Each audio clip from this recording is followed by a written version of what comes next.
ಅದರ ಜೊತೆಯಲ್ಲಿ ತಪಸ್ಸು, ಜಪ ಇತ್ಯಾದಿಗಳ ಕುರಿತಾಗಿರ್ತಕ್ಕಂಥ ಒಂದು ಸ್ಥೂಲ ಪರಿಚಯ ಮತ್ತು ಸ್ಥೂಲ ಸ್ಮರಣೆಯನ್ನು ಮಾಡಿಕೊಳ್ತಕ್ಕಂಥ ಕಾರ್ಯಕ್ಕೋಸ್ಕರ ಉದ್ಯುಕ್ತರಾಗಿದ್ದೇವೆ.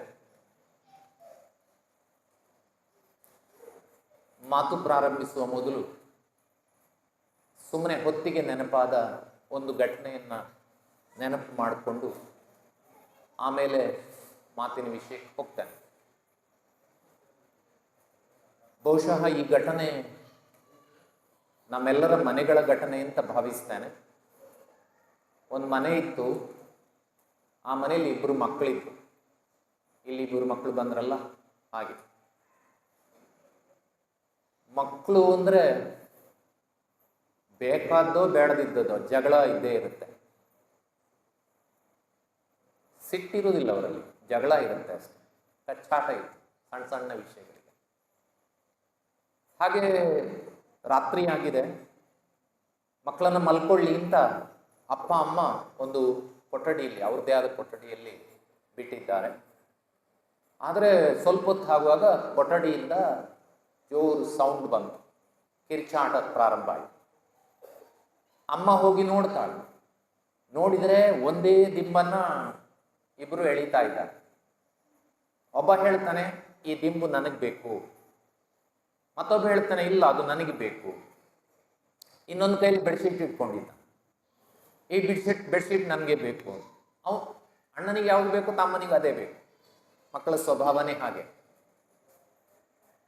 ಈ ದಿಂಬು ಬೆಡ್ಶೀಟಿಗೋಸ್ಕರ ಎಳೆದಾಡ್ತಾ ಇದ್ದಾರೆ, ನನಗೆ ಬೇಕು ನನಗೆ ಬೇಕು ಅಂತ. ಕೊನೆಗೆ ಹೇಗೋ ಸಮಾಧಾನ ಮಾಡಿದ್ರು.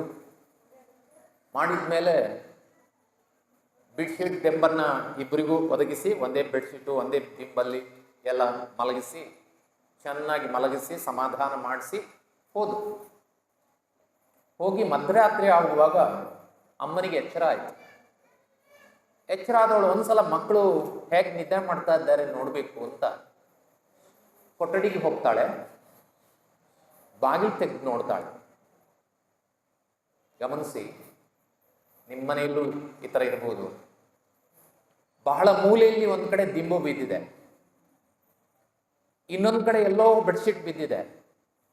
ಅಣ್ಣ ಎಲ್ಲೋ ಮಲಗಿದ್ದಾನೆ, ತಮ್ಮ ಎಲ್ಲೋ ಮಲಗಿದ್ದಾನೆ. ಯಾರು ಕೆಲವು ಗಂಟೆಗಳ ಹಿಂದೆ ಅದು ನನಗೆ ಬೇಕು ನನಗೆ ಬೇಕು ಅಂತ ಕಚ್ಚಾಡ್ತಾ ಇದ್ರು, ಈಗ ಅವರಿಬ್ಬರೂ ಬಿಟ್ಟು ಅವರು ಯಾರಿದ್ದಾರೆ ಅಂತಕ್ಕಂಥದ್ದನ್ನು ಮರೆತು ಮೈ ಮರೆತು ಮಲಗಿಬಿಟ್ಟಿದ್ದಾರೆ ಮಕ್ಕಳು. ಈ ಕತೆ ಹೇಳ್ತಾ ಕೊನೆಯಲ್ಲಿ ಹೇಳ್ತಾರೆ, ಕಣ್ಣು ತೆರೆದಾಗ ಈ ಜಂಜಾಟ ಎಲ್ಲ, ಕಣ್ಣು ಮುಚ್ಚಿದ ಮೇಲೆ ಯಾವುದೂ ನಮ್ದಲ್ಲ, ಜಗತ್ತಿನಲ್ಲಿ ಯಾವುದೂ ನಮ್ದಲ್ಲ. ನಮ್ಮದು ಅಂತ ಹೇಳಿದ್ರೆ ನಮ್ದು, ನಮ್ಮೊಳಗಿಡ್ದಿರ್ತಕ್ಕಂಥ ಒಂದು ಆತ್ಮ ಬಿಟ್ರೆ ಬೇರೆ ಯಾವುದು ನಮ್ಗೆ ಬೇಕಾಗಿಯೂ ಇಲ್ಲ ಕಣ್ಣು ಮುಚ್ಚಿದ ಮೇಲೆ ಕೊನೆಗೆ. ಆದರೆ ಈ ಇರುವ ಜಂಜಾಟದ ಹೊತ್ತಿಗೆ ಬದುಕನ್ನು ಸುಂದರಗೊಳಿಸ್ಕೊಳ್ಬೇಕು ಅನ್ನುವ ಆಸೆ ಎಲ್ರಿಗೂ ಇರ್ತದೆ. ಕೆಲವು ಸಲ ಹೇಗಿರ್ತದೆ ಅಂದ್ರೆ, ನನ್ನ ಬದುಕನ್ನು ಎಲ್ಲರೂ ಸೇರಿ ಸುಂದರಗೊಳಿಸ್ಕೊಡ್ಬೇಕು, ನಾನು ಏನು ಮಾಡಬೇಕಾಗಿಲ್ಲ ಅಂತ. ಅದು ಸಿದ್ಧಾಂತ ಅಲ್ಲ, ವಾಸ್ತವವಾಗಿ ಅಲ್ಲ. ಬದುಕು, ನನ್ನ ಬದುಕು ಸುಂದರವಾಗಿರ್ಬೇಕು ಅಂದ್ರೆ ನಾನು ಬೇರೆಯವರ ಬದುಕನ್ನು ಕೂಡ ಸುಂದರಗೊಳಿಸುವುದಕ್ಕೆ ಒಂದಿಷ್ಟು ಸಹಾಯ ಮಾಡಬೇಕಾಗತ್ತೆ. ಹಾಗೆ ಸಹಾಯ ಮಾಡಿದಾಗ ನನಗೂ ಸಹಾಯ ಮಾಡ್ತಾರೆ ಅವರು. ಪರಸ್ಪರೋಪಗ್ರಹೋ ಜೀವಾಣ, ಲೀವ್ ಅಂಡ್ ಲೆಟ್ ಲೀವ್, ಬದುಕು ಮತ್ತು ಬದುಕಲು ಬಿಡು. ಈ ಸಿದ್ಧಾಂತದ ಅಡಿಯಲ್ಲಿ ಎಲ್ಲರ ಬದುಕು ಕೂಡ ಸುಂದರವಾಗ್ತದೆ. ಹಾಗಾಗಿ ಎಲ್ಲರ ಬದುಕನ್ನು ಕೂಡ ಸುಂದರಗೊಳಿಸಿಕೊಳ್ತಕ್ಕಂತಹ ಧರ್ಮ ಮಾರ್ಗದ ತತ್ವ ಸಿದ್ಧಾಂತಗಳೇನಿದ್ದಾವೆ ಅವುಗಳ ಕುರಿತು ಯೋಚನೆ ಮಾಡುವುದಕ್ಕಾಗಿ ಕಳೆದ 3 ದಿವಸಗಳಲ್ಲಿ ಇಲ್ಲಿ ಒಂದಿಷ್ಟು ನಮ್ಮ ಭಾವನೆಗಳನ್ನು ಹಂಚಿಕೊಂಡಿದ್ದೇವೆ. ಇವತ್ತು 4ನೇ ದಿವಸ ಒಂದು ನಿರ್ದಿಷ್ಟ ವಿಷಯವನ್ನು ಇಟ್ಕೊಂಡು ನಾವು ಮತ್ತೆ ಆ ಭಾವಲೋಕಕ್ಕೆ ಹೋಗ್ತಕ್ಕಂಥ ಪ್ರಯತ್ನವನ್ನು ಇವತ್ತು ಮಾಡ್ತಾ ಇದ್ದೇವೆ. ಇವತ್ತಿನ ವಿಷಯ ಸ್ವಲ್ಪ ಕಳೆದ 3 ದಿವಸಗಳಿಗಿಂತ ಭಿನ್ನ ಆಗ್ತದೆ. ಯಾಕೆ ಭಿನ್ನ ಆಗ್ತದೆ ಅಂದರೆ, ಯಾವುದೇ ಒಂದು ಧರ್ಮವನ್ನು ನೀವು ತೆಕ್ಕೊಂಡ್ರೆ ಅದರಲ್ಲಿ ಸ್ಥೂಲವಾಗಿ, ಅದೇನು ಧರ್ಮದ ಒಳಗಿನ ವಿಭಾಗೀಕರಣ ಅಲ್ಲ, ನಾವು ವಿಭಾಗ ಮಾಡಿದರೆ ತತ್ವದ ವಿಭಾಗ ಒಂದು ಬೇರೆ ಇರ್ತದೆ, ಕ್ರಿಯೆಯ ವಿಭಾಗ ಒಂದು ಬೇರೆ ಇರ್ತದೆ. ಕರ್ಮಕಾಂಡ ಅಂತ ಕರೀತೇವೆ ನಾವು. ತತ್ವಗಳು ಒಂದ್ ಕಡೆಯಲ್ಲಿ ಇರ್ತವೆ, ಸಿದ್ಧಾಂತಗಳು ಒಂದ್ ಕಡೆಯಲ್ಲಿ ಇರ್ತವೆ, ಕ್ರಿಯೆಗಳು ಇನ್ನೊಂದು ಕಡೆಯಲ್ಲಿ ಇರ್ತದೆ. ನಮ್ಮಲ್ಲಿ ತುಂಬ ಸಲ ಜಂಜಾಟಗಳು, ಗೊಂದಲಗಳು ತತ್ವ ವಿಭಾಗದಲ್ಲಿ ಬರುವುದಿಲ್ಲ ಹೆಚ್ಚು. ಯಾಕೆ? ಮೊದಲೇ ಇದೆ. ಭಗವಂತನ ಜಿನವಾಣಿಯಿಂದ ಪ್ರಣೀತವಾಗಿರ್ತಕ್ಕಂಥ ಹೇಳಲ್ಪಟ್ಟಂಥ ತತ್ವ ಸಿದ್ಧಾಂತಗಳು ಒಂದ್ ಕಡೆ ಇರುತ್ತೆ. ಅದೇನಿದೆಯೋ ಅದು ಜಿನವಾಣಿ, ಹಾಗೆ ಒಪ್ಪಿಕೊಳ್ತೇವೆ. ನಾವು ಗೊಂದಲಕ್ಕೊಳಗಾಗ್ತಕ್ಕಂತಹದ್ದು, ಒಂದಿಷ್ಟು ಭಿನ್ನಾಭಿಪ್ರಾಯಗಳನ್ನ ಕೆಲವು ಸಲ ಹುಟ್ಟು ಹಾಕಿಕೊಂಡು ಕಷ್ಟಪಡ್ತಕ್ಕಂಥದ್ದು ಕ್ರಿಯಾ ವಿಭಾಗದಲ್ಲಿ. ಒಬ್ರು ಹೇಳ್ತಾರೆ ಹಾಗೆ ನಡೀಬೇಕು, ಇನ್ನೊಬ್ರು ಹೇಳ್ತಾರೆ ಹೀಗೆ ನಡೀಬೇಕು. ಒಬ್ರು ಹೇಳ್ತಾರೆ ಜಿನೇಶ್ವರನ ಪಾದಗಳಿಗೆ ಮಾತ್ರ ಹೂ ಇಡಬೇಕು, ಇನ್ನೊಬ್ರು ಕೈವರೆಗೂ ಹೂ ಹಾಕ್ಬಿಡ್ತಾರೆ, ಸರಿ ಅಂತಾರೆ, ತಪ್ಪು ಅಂತಾರೆ. ಈ ತರದ ತುಂಬ ಸಂಗತಿಗಳನ್ನು ಬಹುಶಃ ಆ ದೃಷ್ಟಿಯಿಂದ ಇವತ್ತಿನ ವಿಷಯ ನಾನು ಹತ್ರದ ಬಹಳ ಜಿಜ್ಞಾಸೆಗಳನ್ನೇನು ತಗೊಳ್ಳೋದಿಲ್ಲ. ಯಾಕಂದ್ರೆ ಇಲ್ಲಿಂದ ಹೋಗುವಾಗ ಶಾಂತ ಮನಸ್ಸಿನಿಂದ ಒಂದಿಷ್ಟು ಒಳ್ಳೆಯ ವಿಷಯಗಳನ್ನು ಇಟ್ಕೊಂಡು ಹೋಗ್ಬೇಕು ವಿನಃ ಗದ್ದಲಗಳನ್ನ ಹಿಡ್ಕೊಂಡು ಹೋಗುವುದು ನಮ್ಮ ಉದ್ದೇಶ. ಪ್ರಶಾಂತತೆಯನ್ನ ಸಂಪಾದಿಸ್ಕೊಂಡು ಹೋಗ್ತಕ್ಕಂಥದ್ದು ನಮ್ಮ ಉದ್ದೇಶ. ಆ ದೃಷ್ಟಿಯಿಂದ ಇವತ್ತು ಸ್ವಲ್ಪ ನಾವು 3 ದಿವಸದಿಂದ ತತ್ವ ವಿಭಾಗದ ಬಗ್ಗೆ ಯೋಚನೆ ಮಾಡ್ತಾ ಇದ್ರೆ, ಇವತ್ತು ಸ್ವಲ್ಪ ಕ್ರಿಯಾ ವಿಭಾಗವನ್ನ ಮುಟ್ಟುವ ಕೆಲಸವನ್ನ ಮಾಡ್ತಾ ಇದ್ದೇವೆ. ಹಾಗಾಗಿ ವ್ರತ, ನಿಯಮ, ನೋಂಪಿ, ಆರಾಧನೆ ಅಂತ ಅದರಲ್ಲಿಲ್ಲ, ನಾನು ಸುಮ್ಮನೆ ಶಬ್ದ ಸೇರಿಸ್ಕೊಂಡಿದ್ದೇನೆ. ಅದರ ಜೊತೆಯಲ್ಲಿ ಜಪ, ತಪ ಇತ್ಯಾದಿಗಳ ಕುರಿತು ಒಂದಿಷ್ಟು ಯೋಚನೆ ಮಾಡೋಣ, ಒಂದು ನೆನ್ಪಿಟ್ಕೊಳ್ಳೋಣ, ಅಥವಾ ಸ್ವಲ್ಪ ಯೋಚನೆ ಮಾಡೋಣ. ಯಾವುದೆಲ್ಲ ವ್ರತ, ನಿಯಮಗಳು ಅಥವಾ ತತ್ವ ಸಿದ್ಧಾಂತಗಳು ಕೂಡ ನೋಡಿದ್ರೆ ಅದೆಲ್ಲವೂ ಈ ಪ್ರಕೃತಿಯಲ್ಲಿ ಹುಟ್ಟಿದಂತಹ ಪ್ರತಿಯೊಂದು ಜೀವಿಯ ಸಹಜ ಜೀವನ ಶೈಲಿಯ ಒಂದು ಭಾಗ ಅಂತ ಸೂಕ್ಷ್ಮವಾಗಿ ನೋಡಿದ್ರೆ ನಮ್ಗೆ ಅರ್ಥ ಆಗುತ್ತೆ. ಉದಾಹರಣೆ ಕೊಡ್ತೇನೆ ನಾನು. ಬಹಳ ಮುಖ್ಯವಾದ ನಮ್ಮ ಧರ್ಮಕ್ಕೆ ಸಂಬಂಧಪಟ್ಟಾಗಿರ್ತಕ್ಕಂಥ ಉದಾಹರಣೆ ತಕೊಂಡ್ರೆ ದಿಗಂಬರತೆ. ನಿನ್ನೆ ಸ್ವಲ್ಪ ಪ್ರಸ್ತಾಪ ಮಾಡಿದೆ, ಇವತ್ತು ಮತ್ತೆ ಅದನ್ನು ತೆಕ್ಕೊಳ್ತೇನೆ. ದಿಗಂಬರತೆ ಎನ್ನುವುದು ಒಂದು ತತ್ವದ ಸಿದ್ಧಾಂತವಾಗಿ ಆಚರಿಸಲ್ಪಡ್ತಕ್ಕಂಥ ಸಂಗತಿ ಅಲ್ಲ ಎನ್ನುವುದು ಕೆಲವು ಸಲ ನಮ್ಗೆ ಅರ್ಥ ಆಗ್ತದೆ. ಯಾಕೆ ಅಂದ್ರೆ ಬಟ್ಟೆ ಧರಿಸುವುದಕ್ಕೆ ಕಲ್ತವ ಅಂದ್ರೆ ಮನುಷ್ಯ ಮಾತ್ರ. ಬೇರೆ ಯಾವ ಜೀವಿಗಳು ಕೂಡ ಬಟ್ಟೆ ಧಾರಣೆಯ ಬಗ್ಗೆ, ತನ್ನ ದಿಗಂಬರತೆಯನ್ನ ಮುಚ್ಚಿಕೊಳ್ಳುವುದರ ಬಗ್ಗೆ ಯೋಚನೆನೇ ಮಾಡಲ್ಲ. ಯಾಕೆ? ಅದು ಪ್ರಕೃತಿ ಸಹಜವಾಗಿರ್ತಕ್ಕಂಥದ್ದು. ಅದಕ್ಕೆ ಹೇಳ್ತಾರೆ ನಮ್ಮ ಮುನಿಗಳು ಕೂಡ ದಿಗಂಬರರಾಗಿ ಸಹಜವಾಗಿ ಇರ್ತಾರೆ ಅಂದ್ರೆ ಅವರು ಪ್ರಕೃತಿಗೆ ಹತ್ತಿರವಾಗಿದ್ದಾರೆ ಅಂತ ಅರ್ಥ. ಮೂಲ ಸಿದ್ಧಾಂತಕ್ಕೆ ಅಥವಾ ಮೂಲ ವಿಚಾರಗಳಿಗೆ ಹೆಚ್ಚು ನಿಕಟವಾಗಿದ್ದಾರೆ ಅಂತ ಅರ್ಥ. ಆ ದೃಷ್ಟಿಯಿಂದ ದಿಗಂಬರತೆ ಎನ್ನುವುದು ಒಂದು ಯಾವುದೋ ಆಚರಣೆಯ ಒಂದು ಭಾಗ ಎನ್ನುವುದಕ್ಕಿಂತಲೂ ಸಹಜವಾದ ಜೀವನ ಶೈಲಿ ಅಂತ ಹೇಳ್ತೇವೆ ನಾವು. ಬೇಡ, ರಾತ್ರಿ ಆಹಾರದ ಬಗ್ಗೆ ಸುಮ್ಮನೆ ಯೋಚನೆ ಮಾಡಿ. ಪ್ರಕೃತಿಯಲ್ಲಿ ಕತ್ತಲಾಗ್ತಾ ಇದ್ದ ಹಾಗೆ ಎಲ್ಲ ಜೀವಿಗಳು ಗೂಡು ಸೇರ್ಕೊಳ್ತವೆ, ಅವುಗಳ ನಿವಾಸವನ್ನು ಸೇರ್ಕೊಳ್ತವೆ, ಆಹಾರವನ್ನು ನಿಲ್ಲಿಸ್ತವೆ. ಸುಮ್ಮನೆ ಈಗ ನಡ್ಕೊಂಡು ಬರುವಾಗ ಅನ್ನಿಸ್ತಾ ಇತ್ತು ಏನು ಅಂದ್ರೆ, ಬಾಕಿ ವಿಷಯ ಬಿಡಿ, ಗಿಡಗಳೂ ಕೂಡ ಆಹಾರವನ್ನು ಉತ್ಪತ್ತಿ ಮಾಡುವುದೇ ಹಗಲಲ್ಲಿ. ದ್ಯುತಿ ಸಂಶ್ಲೇಷಣೆ ಅಂತ ಹೇಳ್ತೇವೆ ನಾವು. ರಾತ್ರಿಯಲ್ಲಿ ಆಹಾರ ಉತ್ಪತ್ತಿ ಮಾಡುವುದೇ ಇಲ್ಲ, ಅಂದ್ರೆ ಆಹಾರ ಸೇವಿಸುವುದೇ ಇಲ್ಲ ಅವುಗಳು. ನಾವು ಅವುಗಳಿಗೆ ನೀರು ಹಾಕುವುದು ಹಗಲಲ್ಲಿ, ಗೊಬ್ಬರ ಹಾಕುವುದು ಹಗಲಲ್ಲಿ. ಆದರೆ ಈ ಜೀವನ ಶೈಲಿಯಿಂದ ಅತಿ ಬುದ್ಧಿವಂತನಾದ ಮನುಷ್ಯ ರಾತ್ರಿ ತಿನ್ಲಿಕ್ಕೆ ಶುರು ಮಾಡಿದ. ಅಷ್ಟೇ, ಮನೆಯಲ್ಲಿರುವ ಎಮ್ಮೆ, ಕರು, ಹಸುಗಳಿಗೆಲ್ಲ ರಾತ್ರಿ ತಿನ್ನಿಸುವುದಕ್ಕೆ ಶುರು ಮಾಡಿದ. ಅವುಗಳು ಮೇಯ್ಲಿಕ್ಕೆ ಹೋಗುದಿಲ್ಲ ರಾತ್ರಿ. ಎಕ್ಸೆಪ್ಷನ್ಸ್ ಇರ್ಬೋದು, ನಾನು ಸುಮ್ಮನೆ ಅದನ್ನ ಸ್ಥೂಲ ಮಟ್ಟದಲ್ಲಿ ಯೋಚನೆ ಮಾಡುವ ದೃಷ್ಟಿಯಿಂದ. ಹೀಗಾಗಿ ಜೈನ ಸಿದ್ಧಾಂತದ ತತ್ವಗಳನ್ನು ನೀವು ಸೂಕ್ಷ್ಮವಾಗಿ ಅವಲೋಕನ ಮಾಡಿದರೆ ಅದೊಂದು ಸಿದ್ಧಾಂತವಾಗಿಯೋ ಅದೊಂದು ಪ್ರತ್ಯೇಕವಾದಂತಹ ಆಚರಣೆಯಾಗಿಯೋ ಕಾಣುವುದಕ್ಕಿಂತ ಅದೊಂದು ಜೀವನದ ಅವಿಭಾಜ್ಯ ಅಂಗವಾಗಿ, ಜೀವನ ಶೈಲಿಯಾಗಿ ನಾವು ಗುರುತಿಸಿಕೊಳ್ಳೋದಕ್ಕೆ ಸಾಧ್ಯ ಇದೆ. ಈ ಜೀವನ ಶೈಲಿ ಹೀಗೆ ಇತ್ತು ಕೂಡ ಹಿಂದೆ. ಆದರೆ ನಾನು ನಿನ್ನೆ ಹೇಳಿದೆ, ಹಸಿಮಸಿ ಕೃಷಿ, ವಾಣಿಜ್ಯ ವಿದ್ಯಾ, ಶಿಲ್ಪ, ಅಲ್ಲಿವರೆಗೆ ನಮಗೆ ಧರ್ಮದ ಅವಶ್ಯಕತೆ ಅನ್ನೋದು ಕಂಡುಬರಲೇ ಇಲ್ಲ. ಯಾರು ಧರ್ಮದ ಬಗ್ಗೆ ಕೇಳಲೇ ಇಲ್ಲ, ಯಾರು ದೂರು ಕೊಡ್ಲಿಕ್ಕೆ ಹೋಗ್ಲೇ ಇಲ್ಲ, ಯಾರು ಕಚ್ಚಾಡ್ಲಿಲ್ಲ, ಯಾರು ಸುಳ್ಳು ಹೇಳಲಿಲ್ಲ, ಏನೂ ಮಾಡಲಿಲ್ಲ. ಆದರೆ ಯಾವಾಗ ಹಸಿ ಕೃಷಿ ವಾಣಿಜ್ಯ ವಿದ್ಯೆ ಶಿಲ್ಪ ಅಂತಕ್ಕಂಥ ಈ ಕೃತಕವಾದಂತಹ ಜೀವನ ಕ್ರಮ ಬಂತೋ ಅವಾಗೆಲ್ಲ ಕೆಟ್ಟತನಗಳು, ಮೋಸ ವಂಚನೆಗಳು ಎಲ್ಲವೂ ಪ್ರಾರಂಭ ಆಗಲಿಕ್ಕೆ ಶುರುವಾಯಿತು. ಬಹುಶಃ ಆಗ್ಲಿಕ್ಕೆ ಶುರುವಾದಾಗಲೇ ನಮ್ಮನ್ನು ಎಚ್ಚರಿಸುವುದಕ್ಕೆ ಯಾರೋ ಒಬ್ರು ಬರಬೇಕಾಯಿತು.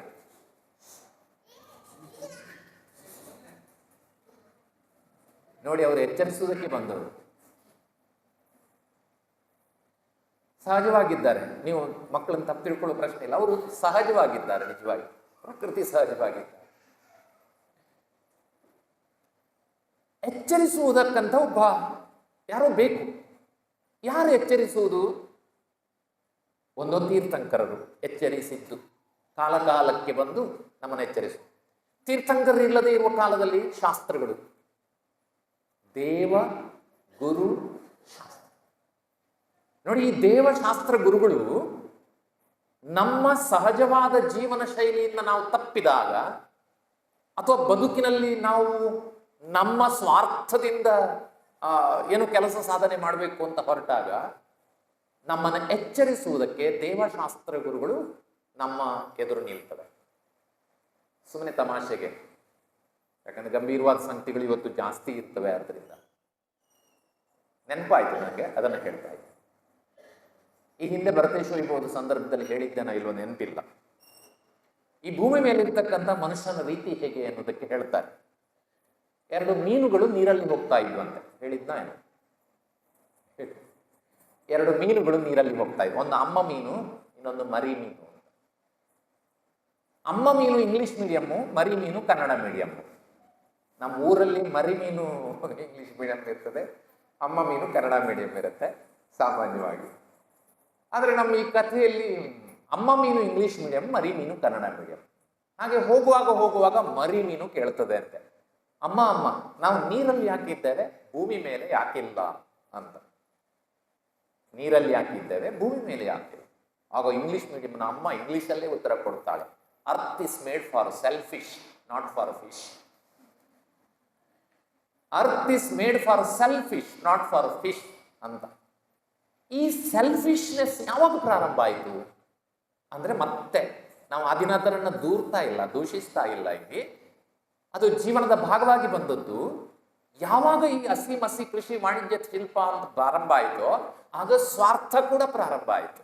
ಬೇಲಿ ಹಾಕುವ ಕೆಲಸ, ನನಗೆ ಬೇಕು ಅಂತ ಹೇಳಿ, ನನ್ಗೆ ಜಾಸ್ತಿ ಬೇಕು, ನನಗೇ ಸಿಗಬೇಕು, ದಿಂಬಿಗೋಸ್ಕರ ಬೆಡ್ಶೀಟ್ಗೋಸ್ಕರ ಕಚ್ಚಾಡಿದ ಹಾಗೆ ಕಚ್ಚಾಡ್ತಕ್ಕಂಥ ಕೆಲಸ, ಇವುಗಳೆಲ್ಲವೂ ಕೂಡ ನಮ್ಮ ಕೃತಕವಾದಂತಹ ಸ್ವಾರ್ಥ ಜೀವನದ ಸಂದರ್ಭದಲ್ಲಿ ಎಲ್ಲವೂ ಹುಟ್ಕೊಳ್ಳೋದಕ್ಕೆ ಪ್ರಾರಂಭ ಆಯಿತು.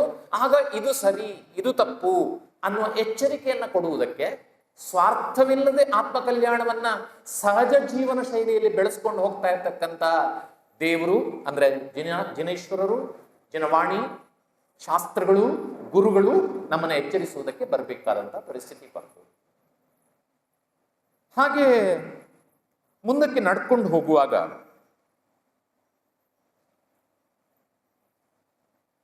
ನಾವು ಅವರು ಹೇಳಿದ ಹಾಗೆ, ದೇವರು ಜಿನವಾಣಿಯ ಮೂಲಕ ಹೇಳಿದ ಹಾಗೆ, ಶಾಸ್ತ್ರಗಳು ಬೋಧಿಸಿದ ಹಾಗೆ, ಅಥವಾ ಗುರುಗಳು ಉಪದೇಶಿಸಿದ ಹಾಗೆ ನಡ್ಕೊಳ್ಳೋದಕ್ಕೆ ಪ್ರಾರಂಭ.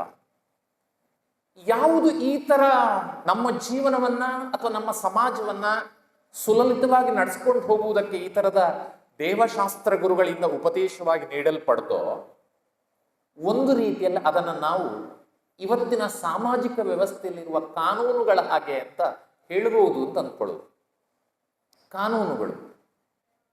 ಕಾನೂನುಗಳು ಇರುವುದು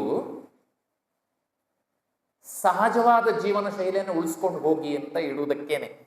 ಈಗ ರಸ್ತೆಯಲ್ಲಿ ಹೋಗುವಾಗ ಎಡಬದಿಯಲ್ಲಿ ಹೋಗಿ, ನಿಜವಾಗಿ ಹೇಳಬೇಕಾಗಿರ್ಲಿಲ್ಲ. ಇದು ಎಡಬದಿ ಹೋಗ್ತೇವೆ, ನಾವು ಸಾಮಾನ್ಯ ರಸ್ತೆಯಲ್ಲಿ ಹೋಗ್ತೇವೆ, ಆದ್ರೆ ಎಡಬದಿಯಲ್ಲಿ ಯಾಕೆ ಹೋಗ್ಬೇಕು? ಬದುಕು ಮತ್ತು ಬದುಕಲು ಬಿಡು ಅನ್ನುವಾಗ ಇನ್ನೊಬ್ಬನು ಹೋಗ್ಬೇಕಲ್ಲ. ನಾನು ರಸ್ತೆಯಲ್ಲಿ ಎಲ್ಲಿ ಬೇಕಾದ್ರೂ ಹೋಗ್ತೇನೆ ಅಂದ್ರೆ ಎದುರುಗಡೆಯವನು ಎಲ್ಲಿ ಬೇಕಾದ್ರೂ ಹೋಗ್ತಾನೆ, ಆವಾಗ ಇಬ್ರು ಎಲ್ಲಿ ಹೋಗ್ತೇವೆ ಅದು ಗೊತ್ತಿಲ್ಲ ನಮ್ಗೆ. ಹೀಗಾಗಿ ಒಂದು ಕಾನೂನು ಎನ್ನುವುದು ಬೇಕಾಯ್ತು. ಕಾನೂನು ಎನ್ನುವುದು ದಂಡ ವಿಧಿಸುವುದಕ್ಕೆ ಇರ್ತಕ್ಕಂಥದ್ದಲ್ಲ, ಎಲ್ಲರೂ ಸಹಜವಾಗಿ ಸುಂದರವಾಗಿ ತಮ್ಮ ಬದುಕನ್ನು ನಡೆಸ್ಕೊಂಡು ಹೋಗೋದಕ್ಕೆ. ಈ ಕಾನೂನುಗಳಿಂದ ಒಂದು ಚಂದದ ಸಮಾಜ, ಒಂದು ಚಂದದ ಬದುಕು, ಒಂದು ಸುಗಮವಾದ ಸುಲಲಿತವಾದ ಬದುಕು ಸಾಧ್ಯ ಆಯಿತು. ಇದಿಷ್ಟು ಪೂರ್ವ ಸಂಗತಿಗಳನ್ನು ಯಾಕೆ ಹೇಳಿದೆ ಅಂದರೆ, ಒಂದು ರೀತಿಯಲ್ಲಿ ನಮ್ಮ ಸಮಾಜದಲ್ಲಿ ಆಚರಣೆಯಲ್ಲಿರ್ತಕ್ಕಂತಹ ನಿಯಮಗಳು, ವ್ರತಗಳು, ನೋಂಪಿಗಳು, ಜಪತಪಾದಿಗಳು, ಆರಾಧನೆಗಳು ಎಲ್ಲವೂ ಕೂಡ ಈ ತರ ನಮ್ಮ ಬದುಕನ್ನ ಮತ್ತು ನಮ್ಮ ಜೊತೆಗಿರ್ತಕ್ಕಂಥ ಎಲ್ಲರ ಬದುಕನ್ನ ಅತ್ಯಂತ ಸುಲಲಿತವಾಗಿ ಸಹಜವಾದ ಜೀವನ ಶೈಲಿಯಲ್ಲಿ ಮುಂದೆ ಹೋಗುವುದಕ್ಕೆ ಪ್ರೇರೇಪಣೆ ಕೊಡ್ತಕ್ಕಂಥ ದೃಷ್ಟಿಯಿಂದ ಇದನ್ನೆಲ್ಲ ದೇವಶಾಸ್ತ್ರ ಗುರುಗಳು ನಮಗೆ ನೀಡ್ತಕ್ಕಂಥ ಕೆಲಸವನ್ನ ಮಾಡಿದ್ರು. ಈಗ ನಾವು ಯೋಚನೆ ಮಾಡಿದ್ರೆ ಆದಿನಾಥರಿಗಿಂತ ಹಿಂದೆ ನೋಂಪಿಗಳಿದ್ವಾ, ವ್ರತಗಳಿದ್ವಾ? ಯೋಚನೆ ಮಾಡಿದ್ರೆ ನಮ್ಗೆ ಉತ್ತರ ಸಿಕ್ಕಲ್ಲ. ಅಂದ್ರೆ ಅದರ ನಂತರ ಯಾವಾಗ ಈ ಸ್ವಾರ್ಥ ಮತ್ತು ಜೀವನ ಶೈಲಿಯನ್ನ ಬಿಟ್ಟು ಕೃತಕತೆಯನ್ನು ರೂಢಿಸಿಕೊಳ್ಳು ಈ ತರದ ಸಂದರ್ಭ ಬಂದಾಗ ಅವರನ್ನ ನಿರ್ಬಂಧಿಸ್ತಕ್ಕಂತಹ, ನಿಯಮಕ್ಕೆ ಒಳಪಡಿಸ್ತಕ್ಕಂಥ ಕೆಲಸಗಳನ್ನು ಮಾಡಲೇಬೇಕಾಗುತ್ತೆ. ನಾವು 8ನೇ ವರ್ಷಕ್ಕೆ ಮಕ್ಕಳನ್ನ ನೀವು ಮೌಂಜಿ, ನಾವು ವ್ರತೋಪದೇಶ ಅಂತಿವೆ, ವ್ರತ ಸ್ವೀಕಾರ ಅಂತಿವೆ. ಶಬ್ದ ಯಾವುದು ಉಪಯೋಗ ಮಾಡಿದ್ರೆ ಅರ್ಥ ಮಾಡ್ಕೊಳ್ಳಿ. ಈ ವ್ರತೋಪದೇಶನ ಮಾಡುವುದರ ಮೂಲಕ ನಾವು ಮಕ್ಕಳನ್ನು ಕಟ್ಟಿ ಹಾಕುದಾ? ಹೇಗೆ ನಾನು ಹೇಳಿದೆ, ಹೆಲ್ಮೆಟ್ ಧರಿಸ್ಕೊಂಡು ಹೋಗ್ಬೇಕು ಅನ್ನುವ ಕಾನೂನು ನಿಮ್ಗೆ ಕಷ್ಟ ಕೊಡ್ಲಿಕ್ಕಲ್ಲ ಇರೋದು, ನಿಮ್ಮ ಸುರಕ್ಷತೆಗೋಸ್ಕರ ಇರ್ತಕ್ಕಂಥ, ನಿಮ್ಮ ಒಳಿತಿಗೋಸ್ಕರ ಇರ್ತಕ್ಕಂಥದ್ದು ಹೆಲ್ಮೆಟ್ ಧರಿಸೋ ಒಂದು ನಿಯಮ. ವಾಹನದಲ್ಲಿ ಕೂತ್ಕೊಳ್ಳಿ, ಸಿಟಿಯಲ್ಲಾದ್ರೆ ಇಬ್ಬರು ಹಾಕೊಳ್ಬೇಕು, ಒಬ್ಬರು ಮಾತ್ರ ಸಾಲದು, ಹೆಚ್ಚು ಅಪಾಯಕಾರಿ. ಇದು ನಿಮ್ಗೆ ಕಷ್ಟ ಕೊಡ್ಲಿಕ್ಕೆ ಅಲ್ವೇ ಅಲ್ಲ, ನಿಮ್ಮನ್ನ ಎಚ್ಚರಿಸ್ಲಿಕ್ಕೆ, ನಿಮ್ಗೆ ತೊಂದರೆ ಆಗುತ್ತೆ ಅಂತ ಎಚ್ಚರಿಸಲಿಕ್ಕೆ ಮತ್ತು ನೀವು ಸುಖವಾಗಿ ನಿಮ್ಮ ಜೀವನವನ್ನು ಮುನ್ನಡೆಸ್ಕೊಂಡು ಹೋಗ್ಬೇಕು ಅಂತಕ್ಕಂಥ ಕಾರಣಕ್ಕೆ ಅನೇಕ ಕಾನೂನು, ಕಟ್ಟಳೆ, ನಿಯಮ, ನಿರ್ಬಂಧಗಳನ್ನ ಮಾಡಿ ಅದನ್ನ ಆಚರಿಸುವುದು ನಮ್ಮ ಶ್ರದ್ಧೆ ಆಗ್ಬೇಕು. ಇಲ್ಲದೇ ಇದ್ರೆ ನಾವು ಅಪಾಯಕ್ಕೆ ಗುರಿ. ಈಗ ಹೆಲ್ಮೆಟ್ ಹಾಕೊಳ್ಳಿ ಅಥವಾ ಎಡದಲ್ಲಿ ಹೋಗಿ ಅಂತ ಹೇಳಿದಾಗ ಹೋದ್ರೆ ಚೆನ್ನಾಗಿರ್ತದೆ, ಹೋಗದೇ ಇದ್ರೆ ನಾನು ಹೋಗುದಿಲ್ಲ ಅಂತ ಹೇಳಿದ್ರೆ ಅಥವಾ ಹೋಗುವ ಮನಸ್ಸು ಮಾಡದಿದ್ರೆ ಒಂದಲ್ಲ ಒಂದು ದಿವಸ ಅಪಾಯಕ್ಕೆ ಸಿಕ್ಕ ಹಾಕೊಳ್ಳೋದು ಖಂಡಿತ. ಮತ್ತು ನಾವು ಯಾವ ಗುರಿಯನ್ನು ಮುಟ್ಟಬೇಕೋ ಆ ಗುರಿಯನ್ನು ಮುಟ್ಟುವುದಕ್ಕೆ ಸಾಧ್ಯವೇ ಆಗೋದಿಲ್ಲ. ಈಗ ನೆನಪು ಮಾಡ್ಕೊಳ್ಳಿ, ಮೊನ್ನೆ ನಾವೆಲ್ಲ ನೆನಪು ಮಾಡಿ ನಮ್ಮ ಗುರಿ ಏನು, ಜೀವನದ ಗುರಿ ಏನು ಅಂತ ಕೇಳಿದ್ರೆ, ಅಂತಿಮವಾಗಿ ಪರಮ ಗುರಿ ಯಾವುದು ಅಂತ ಕೇಳಿದ್ರೆ ನಮ್ಮೊಳಗಿರ್ತಕ್ಕಂತಹ ಆತ್ಮನನ್ನ ಒಂದಲ್ಲ ಒಂದು ದಿವಸ, ಅವಸರದ ಪ್ರಶ್ನೆ ಅಲ್ಲ, ಆದ್ರೆ ಒಂದಲ್ಲ ಒಂದು ದಿವಸ ಪರಮಾತ್ಮ ಸ್ಥಿತಿಗೆ, ಸಿದ್ಧ ಪದವಿಗೆ, ಸಿದ್ಧ ಸ್ಥಿತಿಗೆ ಮುಟ್ಟಿಸ್ಬೇಕು. ಆ ಮುಟ್ಟಿಸ್ಬೇಕು ಅಂದ್ರೆ ನಿಯಮವನ್ನು ಪಾಲಿಸಬೇಕು. ಮುಟ್ಟಿಸ್ಬೇಕು ಅಂದ್ರೆ ಕೆಲವು ಕಟ್ಟುಪಾಡುಗಳನ್ನು ಅಂತೆ ಕಾಣುವ ಕೆಲವು ಕೆಲಸಗಳನ್ನ ನಾವು ಮಾಡಬೇಕು. ಅದಕ್ಕೋಸ್ಕರ ನಮ್ಮಲ್ಲಿ ಈ ವ್ರತ, ನಿಯಮ ಇತ್ಯಾದಿಗಳೆಲ್ಲ ಕಾರ್ಯರೂಪಕ್ಕೆ ಬಂದ್ವೇನೋ ಅಂತ ಗೊತ್ತಿಲ್ಲ. ಇದರಲ್ಲಿ ಭಿನ್ನಾಭಿಪ್ರಾಯಗಳಿದ್ರೆ ಸ್ವೀಕರಿಸ್ತೇನೆ. ನನಗೆ ತೋಚಿದ ವಿಚಾರಗಳನ್ನು ನಿಮ್ಮ ಜೊತೆಯಲ್ಲಿ ಹಂಚಿಕೊಳ್ತಾ ಇದ್ದೆ. ಹಾಗೆ ನಿನ್ನೆ ವ್ಯವಹಾರ ಮತ್ತು ನಿಶ್ಚಯದ ಕುರಿತು ಕೂಡ ಮಾತಾಡ್ತಾ ಇದ್ದೆ. ವ್ಯಾವಹಾರಿಕವಾದ ಬದುಕಿನಲ್ಲಿ ಇರುವಾಗ ಈ ಗುರಿಯ ಬಗ್ಗೆ ಹೆಚ್ಚು ಚಿಂತನೆಗಳು ಇರುವುದಿಲ್ಲ. ನನ್ನ ಮೂಲ ಗುರಿ ಏನು, ಆಸೆ. ವ್ಯಾವಹಾರಿಕವಾದಾಗ ಗದ್ದೆ, ತೋಟ, ಹಸು, ಕರ ಎಲ್ಲ ಜಂಜಾಟಗಳೇ. ಅದರ ಮಧ್ಯೆ ಎಲ್ಲಿಗೆ ಅನ್ನೋದು ಪ್ರಶ್ನೆ ಇಲ್ಲ. ಆ ಜಂಜಾಟಗಳ ಮಧ್ಯೆ ಬದುಕುವುದು, ನಾನು ಹೇಳಿದ್ನಲ್ಲ, ಓಡ್ತಲೇ ಇರೋದು ನಾವು. ಯಾಕಂದ್ರೆ ಬದುಕಬೇಕು, ಆದ್ರಿಂದ ಓಡ್ತಾ ಇದ್ದೆ. ಆದರೆ ನಿಶ್ಚಯದ ದೃಷ್ಟಿಯಿಂದ ಯೋಚನೆ ಮಾಡುವ ಬಂದಾಗ ಆವಾಗ ಈ ಗುರಿ, ಆ ಗುರಿ ಸಾಧನೆಗೆ ಅನುಸರಿಸಬೇಕಾದ ಕಟ್ಟುಪಾಡುಗಳು, ನಿಯಮ ನಿರ್ಬಂಧಗಳು ಏನೆಲ್ಲ ಇದೆ ಅದೆಲ್ಲವನ್ನು ಕೂಡ ನೆನಪು ಮಾಡಿಕೊಡ್ತೇವೆ. ಹಾಗೆ ಇವತ್ತು ಸ್ವಲ್ಪ ನಾವು ನಮ್ಮ ಜೈನ ಸಿದ್ಧಾಂತಕ್ಕನುಸಾರವಾಗಿ ನಾವು ಯಾವ ಗುರಿಯನ್ನ ಸಾಧಿಸಬೇಕು ಅದರ ಕಡೆಗೆ ಸಾಗುವ ಸಂದರ್ಭದಲ್ಲಿ ನಮ್ಮನ್ನ ಪ್ರೇರೇಪಿಸುವ, ನಮ್ಮನ್ನ ಅನುಕೂಲಿಸುವ, ನಮಗೆ ಸಹಕಾರ ಮಾಡತಕ್ಕಂತಹ ವ್ರತ, ನಿಯಮಗಳು, ನೋಂಪಿಗಳು, ಜಪ, ತಪಾದಿಗಳು, ಆರಾಧನೆಗಳು, ಇವುಗಳ ಹಿನ್ನೆಲೆಯ ಬಗ್ಗೆ ಪೂರ್ತಿ ಅದರ ಆಳಕ್ಕೆ ಹೋಗೋದಿಲ್ಲ. ಮತ್ತೆ ಹೇಳ್ತೇನೆ, ಪಂಡಿತರಿದ್ದಾರೆ ಮುಂದೆ ಇಲ್ಲಿ ನಿಮ್ಮನ್ನ ಈಗಾಗಲೇ ಅವರು ಚೆನ್ನಾಗಿ ತರಬೇತಿ ಮಾಡ್ತಾ ಇದ್ದಾರೆ ಅಥವಾ ಮಾಹಿತಿ ಕೊಡ್ತಾ ಇದ್ದಾರೆ, ಇನ್ನು ಮುಂದೆ ಕೊಡ್ತಾರೆ. ಅದ್ರ ಕೆಲವು ವಿಶೇಷತೆಗಳನ್ನ ಕುರಿತು ಅಥವಾ ನೆನಪು ಮಾಡ್ತಕ್ಕಂಥ ಸಂಗತಿಯನ್ನು ನಾನು ಮಾಡಲಿಕ್ಕೆ ಇಷ್ಟಪಡ್ತೇನೆ. ಇಲ್ಲಿ ಮುಖ್ಯವಾಗಿ ನಾವು ಇವತ್ತಿನ ವಿಷಯಕ್ಕೆ ಬರೋಣ. ಮೊದಲಿಗೆ ನಾನು ಪ್ರಸ್ತಾಪ ಮಾಡುವುದು ನಿಯಮವನ್ನ. ಯಾಕೆ ಅಂದರೆ ವ್ರತವೇ ಮುಖ್ಯವೇ, ಇಲ್ಲ ಅಂತಲ್ಲ. ಹೀಗೆ ಯೋಚನೆ ಮಾಡುವಾಗ ಅನ್ನಿಸ್ತಾ ಇದೆ. ನಾನು ಮತ್ತೆ ನನ್ನ ಶಬ್ದ, ನನ್ನ ಅನುಕೂಲಕ್ಕೋಸ್ಕರ ನನ್ನ ಶಬ್ದವನ್ನೇ ಬಳಸ್ತೇನೆ, ನಿಮ್ಮ ಮೌಂಜಿ ಶಬ್ದವನ್ನ ಬಳಸುವುದಿಲ್ಲ ನಾನು. ನಮ್ಮ ಜೀವನದ ಧಾರ್ಮಿಕ ನಡೆಗಳು ಅಥವಾ ಧಾರ್ಮಿಕ ಬದುಕು ಪ್ರಾರಂಭವಾಗುವುದು ವ್ರತದಿಂದಲೇ, ವ್ರತೋಪದೇಶದಿಂದ. ಅಲ್ಲಿವರೆಗೆ ಹೇಗೋ ಬದುಕು, ಗುರಿ ಗೊತ್ತಿಲ್ಲ, ಏನು ಗೊತ್ತಿಲ್ಲ, ಹೇಗೋ ಬದುಕು. ಯಾವಾಗ ಒಂದು ಗುರಿಯನ್ನು ಇಟ್ಟುಕೊಂಡು ಗುರಿಯ ಕಡೆಗೆ ಸಾಗುವ ನಡೆಯ ಮೊದಲ ಹೆಜ್ಜೆ ಪ್ರಾರಂಭವಾಗುವುದೇ ಈ ವ್ರತೋಪದೇಶದಿಂದ, ಮುಗಿಯುವುದು ವ್ರತದಿಂದಲೇ. ಸಲ್ಲೇಖನ ಯೋಚನೆ ಮಾಡಿ. ಧರ್ಮದಿಂದ ಕೂಡಿದ ಬದುಕಿನ ಪ್ರಾರಂಭವೂ ವ್ರತದಿಂದಲೇ, ವ್ರತೋಪದೇಶದಿಂದಲೇ. ಬದುಕಿನ ಮುಕ್ತಾಯ ಅಂದ್ರೆ ಪ್ರಾರಂಭದಿಂದ ಬದುಕಿನ ಕೊನೆಯವರೆಗೂ ನಮ್ಮನ್ನು ಕೈ ಹಿಡಿದು ನಡೆಸ್ತಕ್ಕಂಥದ್ದು ಈ ವ್ರತಗಳು. ಆದ್ರೆ ಒಂದೇ ಸಲಿ ಬೆಳಿಗ್ಗೆ ಯಾರೋ ಬೇರೆ ಮಿತ್ರರ ಹತ್ರ ಸುಮ್ಮನೆ ಚರ್ಚೆ ಮಾಡ್ತಾ ಇದ್ದೆ, ನಮ್ಗೆ ಬಹಳ ಖುಷಿ ಕೊಟ್ಟ ಒಂದು ಸಂಗತಿ ಏನು ಅಂದ್ರೆ ಅವ್ರು ಹೇಳಿದ್ರು, ಸರಿ ಗಮನಿಸಿ, 8ನೇ ವರ್ಷಕ್ಕೆ ಮಕ್ಕಳಿಗೆ ವ್ರತೋಪದೇಶ ಕೊಡುವುದೇ ವಿನಃ ವ್ರತಗಳನ್ನು ಕೊಡುವುದಲ್ಲ ಅಂದ್ರು. ಬಹಳ ಸೂಕ್ಷ್ಮವಾದ ಮಾತಿದು. ವ್ರತದ ಉಪದೇಶವನ್ನು ಕೊಡುವುದೇ ವಿನಃ, ಆಗ್ಲೇ ಆಚರಣೆ ಮಾಡ್ಬೇಕು. ನಾವು ಮಾಡ್ತೇವೆ ಮಾತ್ರ ಮಕ್ಕಳಿಗೆ, ಆ ಪ್ರಶ್ನೆ ಇಲ್ಲ. ಯಾಕೆಂದ್ರೆ ಆದಷ್ಟು ಬೇಗ ಕಲೀಲಿ ಅಂತ. ಆದ್ರೆ ಅವರು ಹೇಳ್ತಾರೆ, ವ್ರತೋಪದೇಶದ ದಿವಸ ನಿಮಗೆ ವ್ರತ ಕೊಟ್ಟದ್ದಲ್ಲ, ವ್ರತಗಳು ಯಾವುದು ಇವೆ ಎನ್ನುವುದರ ಉಪದೇಶ ಕೊಟ್ಟದ್ದಷ್ಟೇ. ಉಪದೇಶ ಕೊಟ್ಟ ಕೂಡಲೇ ಕಾರ್ಯರೂಪಕ್ಕೆ ಬರ್ಬೇಕು ಅಂತ ಏನಿಲ್ಲ, ಬರಬಾರ್ದು ಅಂತಲಿಲ್ಲ, ಬರ್ಬೇಕು ಅಂತ ಏನಿಲ್ಲ. ನೋಡು, ಇದಿದೆ ಪರಿಚಯ. ಈಗ ಹೋಟೆಲಿಗೆ ಹೋದ ಕೂಡಲೇ ಒಂದು ಮೆನುಲಿ ಇಷ್ಟು ಕೊಡ್ತಾರೆ, ಕೊಟ್ಟ ಕೂಡಲೇ ಎಲ್ಲ ತಗೊಳ್ಬೇಕು ಅಂತಿಲ್ಲ. ನೀವು ಯಾವ್ದು ತಗೊಳ್ತೀರಿ, ನಿಮ್ ಚಾಯ್ಸ್ ಅದು ಬಿಟ್ಟಿರ್ತಕ್ಕಂಥ. ಇದೆಲ್ಲ ಇದೆ ಹೇಳ್ತಾರೆ. ಹಾಗೆ 8 ವರ್ಷ ಆಗಿರುವ ಮಗುವಿಗೆ, ಮಗು ನೋಡು ನಿನ್ ಮುಂದೆ ಇದೆಲ್ಲ ತೆರೆದುಕೊಂಡಿದೆ. ಪಂಚಾಣುವೃತಗಳಿವೆ, ಅಷ್ಟಮೂಲ ಗುಣಗಳಿವೆ, ಸಪ್ತವ್ಯಸನ ತ್ಯಾಗ ಇದೆ, ಷಟ್ಕರ್ಮಗಳನ್ನ ಮಾಡಬೇಕಾಗಿದೆ. ಇದನ್ನೆಲ್ಲ ತೆರೆದಿಡ್ತೇವೆ ಮಕ್ಕಳ ಎದುರಲ್ಲಿ. ನಾನು ಹೇಳುದು, ನಾವು ಪ್ರತಿಯೊಬ್ಬರ ನಮ್ಮ ಬದುಕನ್ನು ಯೋಚನೆ ಮಾಡಿ, ಆ ವ್ರತೋಪದೇಶ ದಿವಸ ಉಪದೇಶ ಮಾಡಿದ ಎಲ್ಲ ವ್ರತಗಳನ್ನು ಪೂರ್ಣ ರೂಪದಲ್ಲಿ ಕಾರ್ಯರೂಪಕ್ಕೆ ತಂದಿದ್ದೇವಾ ಇಲ್ಲ ಅಂತ ಹೇಳುದು ಬೇಡ. ನಮ್ಮೊಟ್ಟಿಗೆ ಸಮಾಧಾನ ಮಾಡ್ಕೊಳ್ಳೋಣ. ಅಂದ್ರೆ ಉಪದೇಶ ಆಗಿದೆ. ಹಾಗಾಗಿ ವ್ರತೋಪದೇಶ ಎನ್ನುವುದು ವ್ರತದ ಆರಂಭವೇ ಅಲ್ಲ, ವ್ರತದ ಪರಿಚಯ. ವ್ರತದ ಪರಿಚಯ 8ಕ್ಕಾದ್ರೆ 18ಕ್ಕಾಗುವಾಗಾದರೂ ಅವನು ಅದನ್ನು ಪಾಲಿಸುವ ಒಂದು ಶ್ರದ್ಧೆಗೆ ಬರ್ತಾನೇನೋ ಅಂತ ತರಬೇತಿ ಕೊಟ್ಟು ಕೊಟ್ಟು ಕೊಟ್ಟು ಅನ್ನುವಂಥ ಒಂದು ಆಲೋಚನೆ.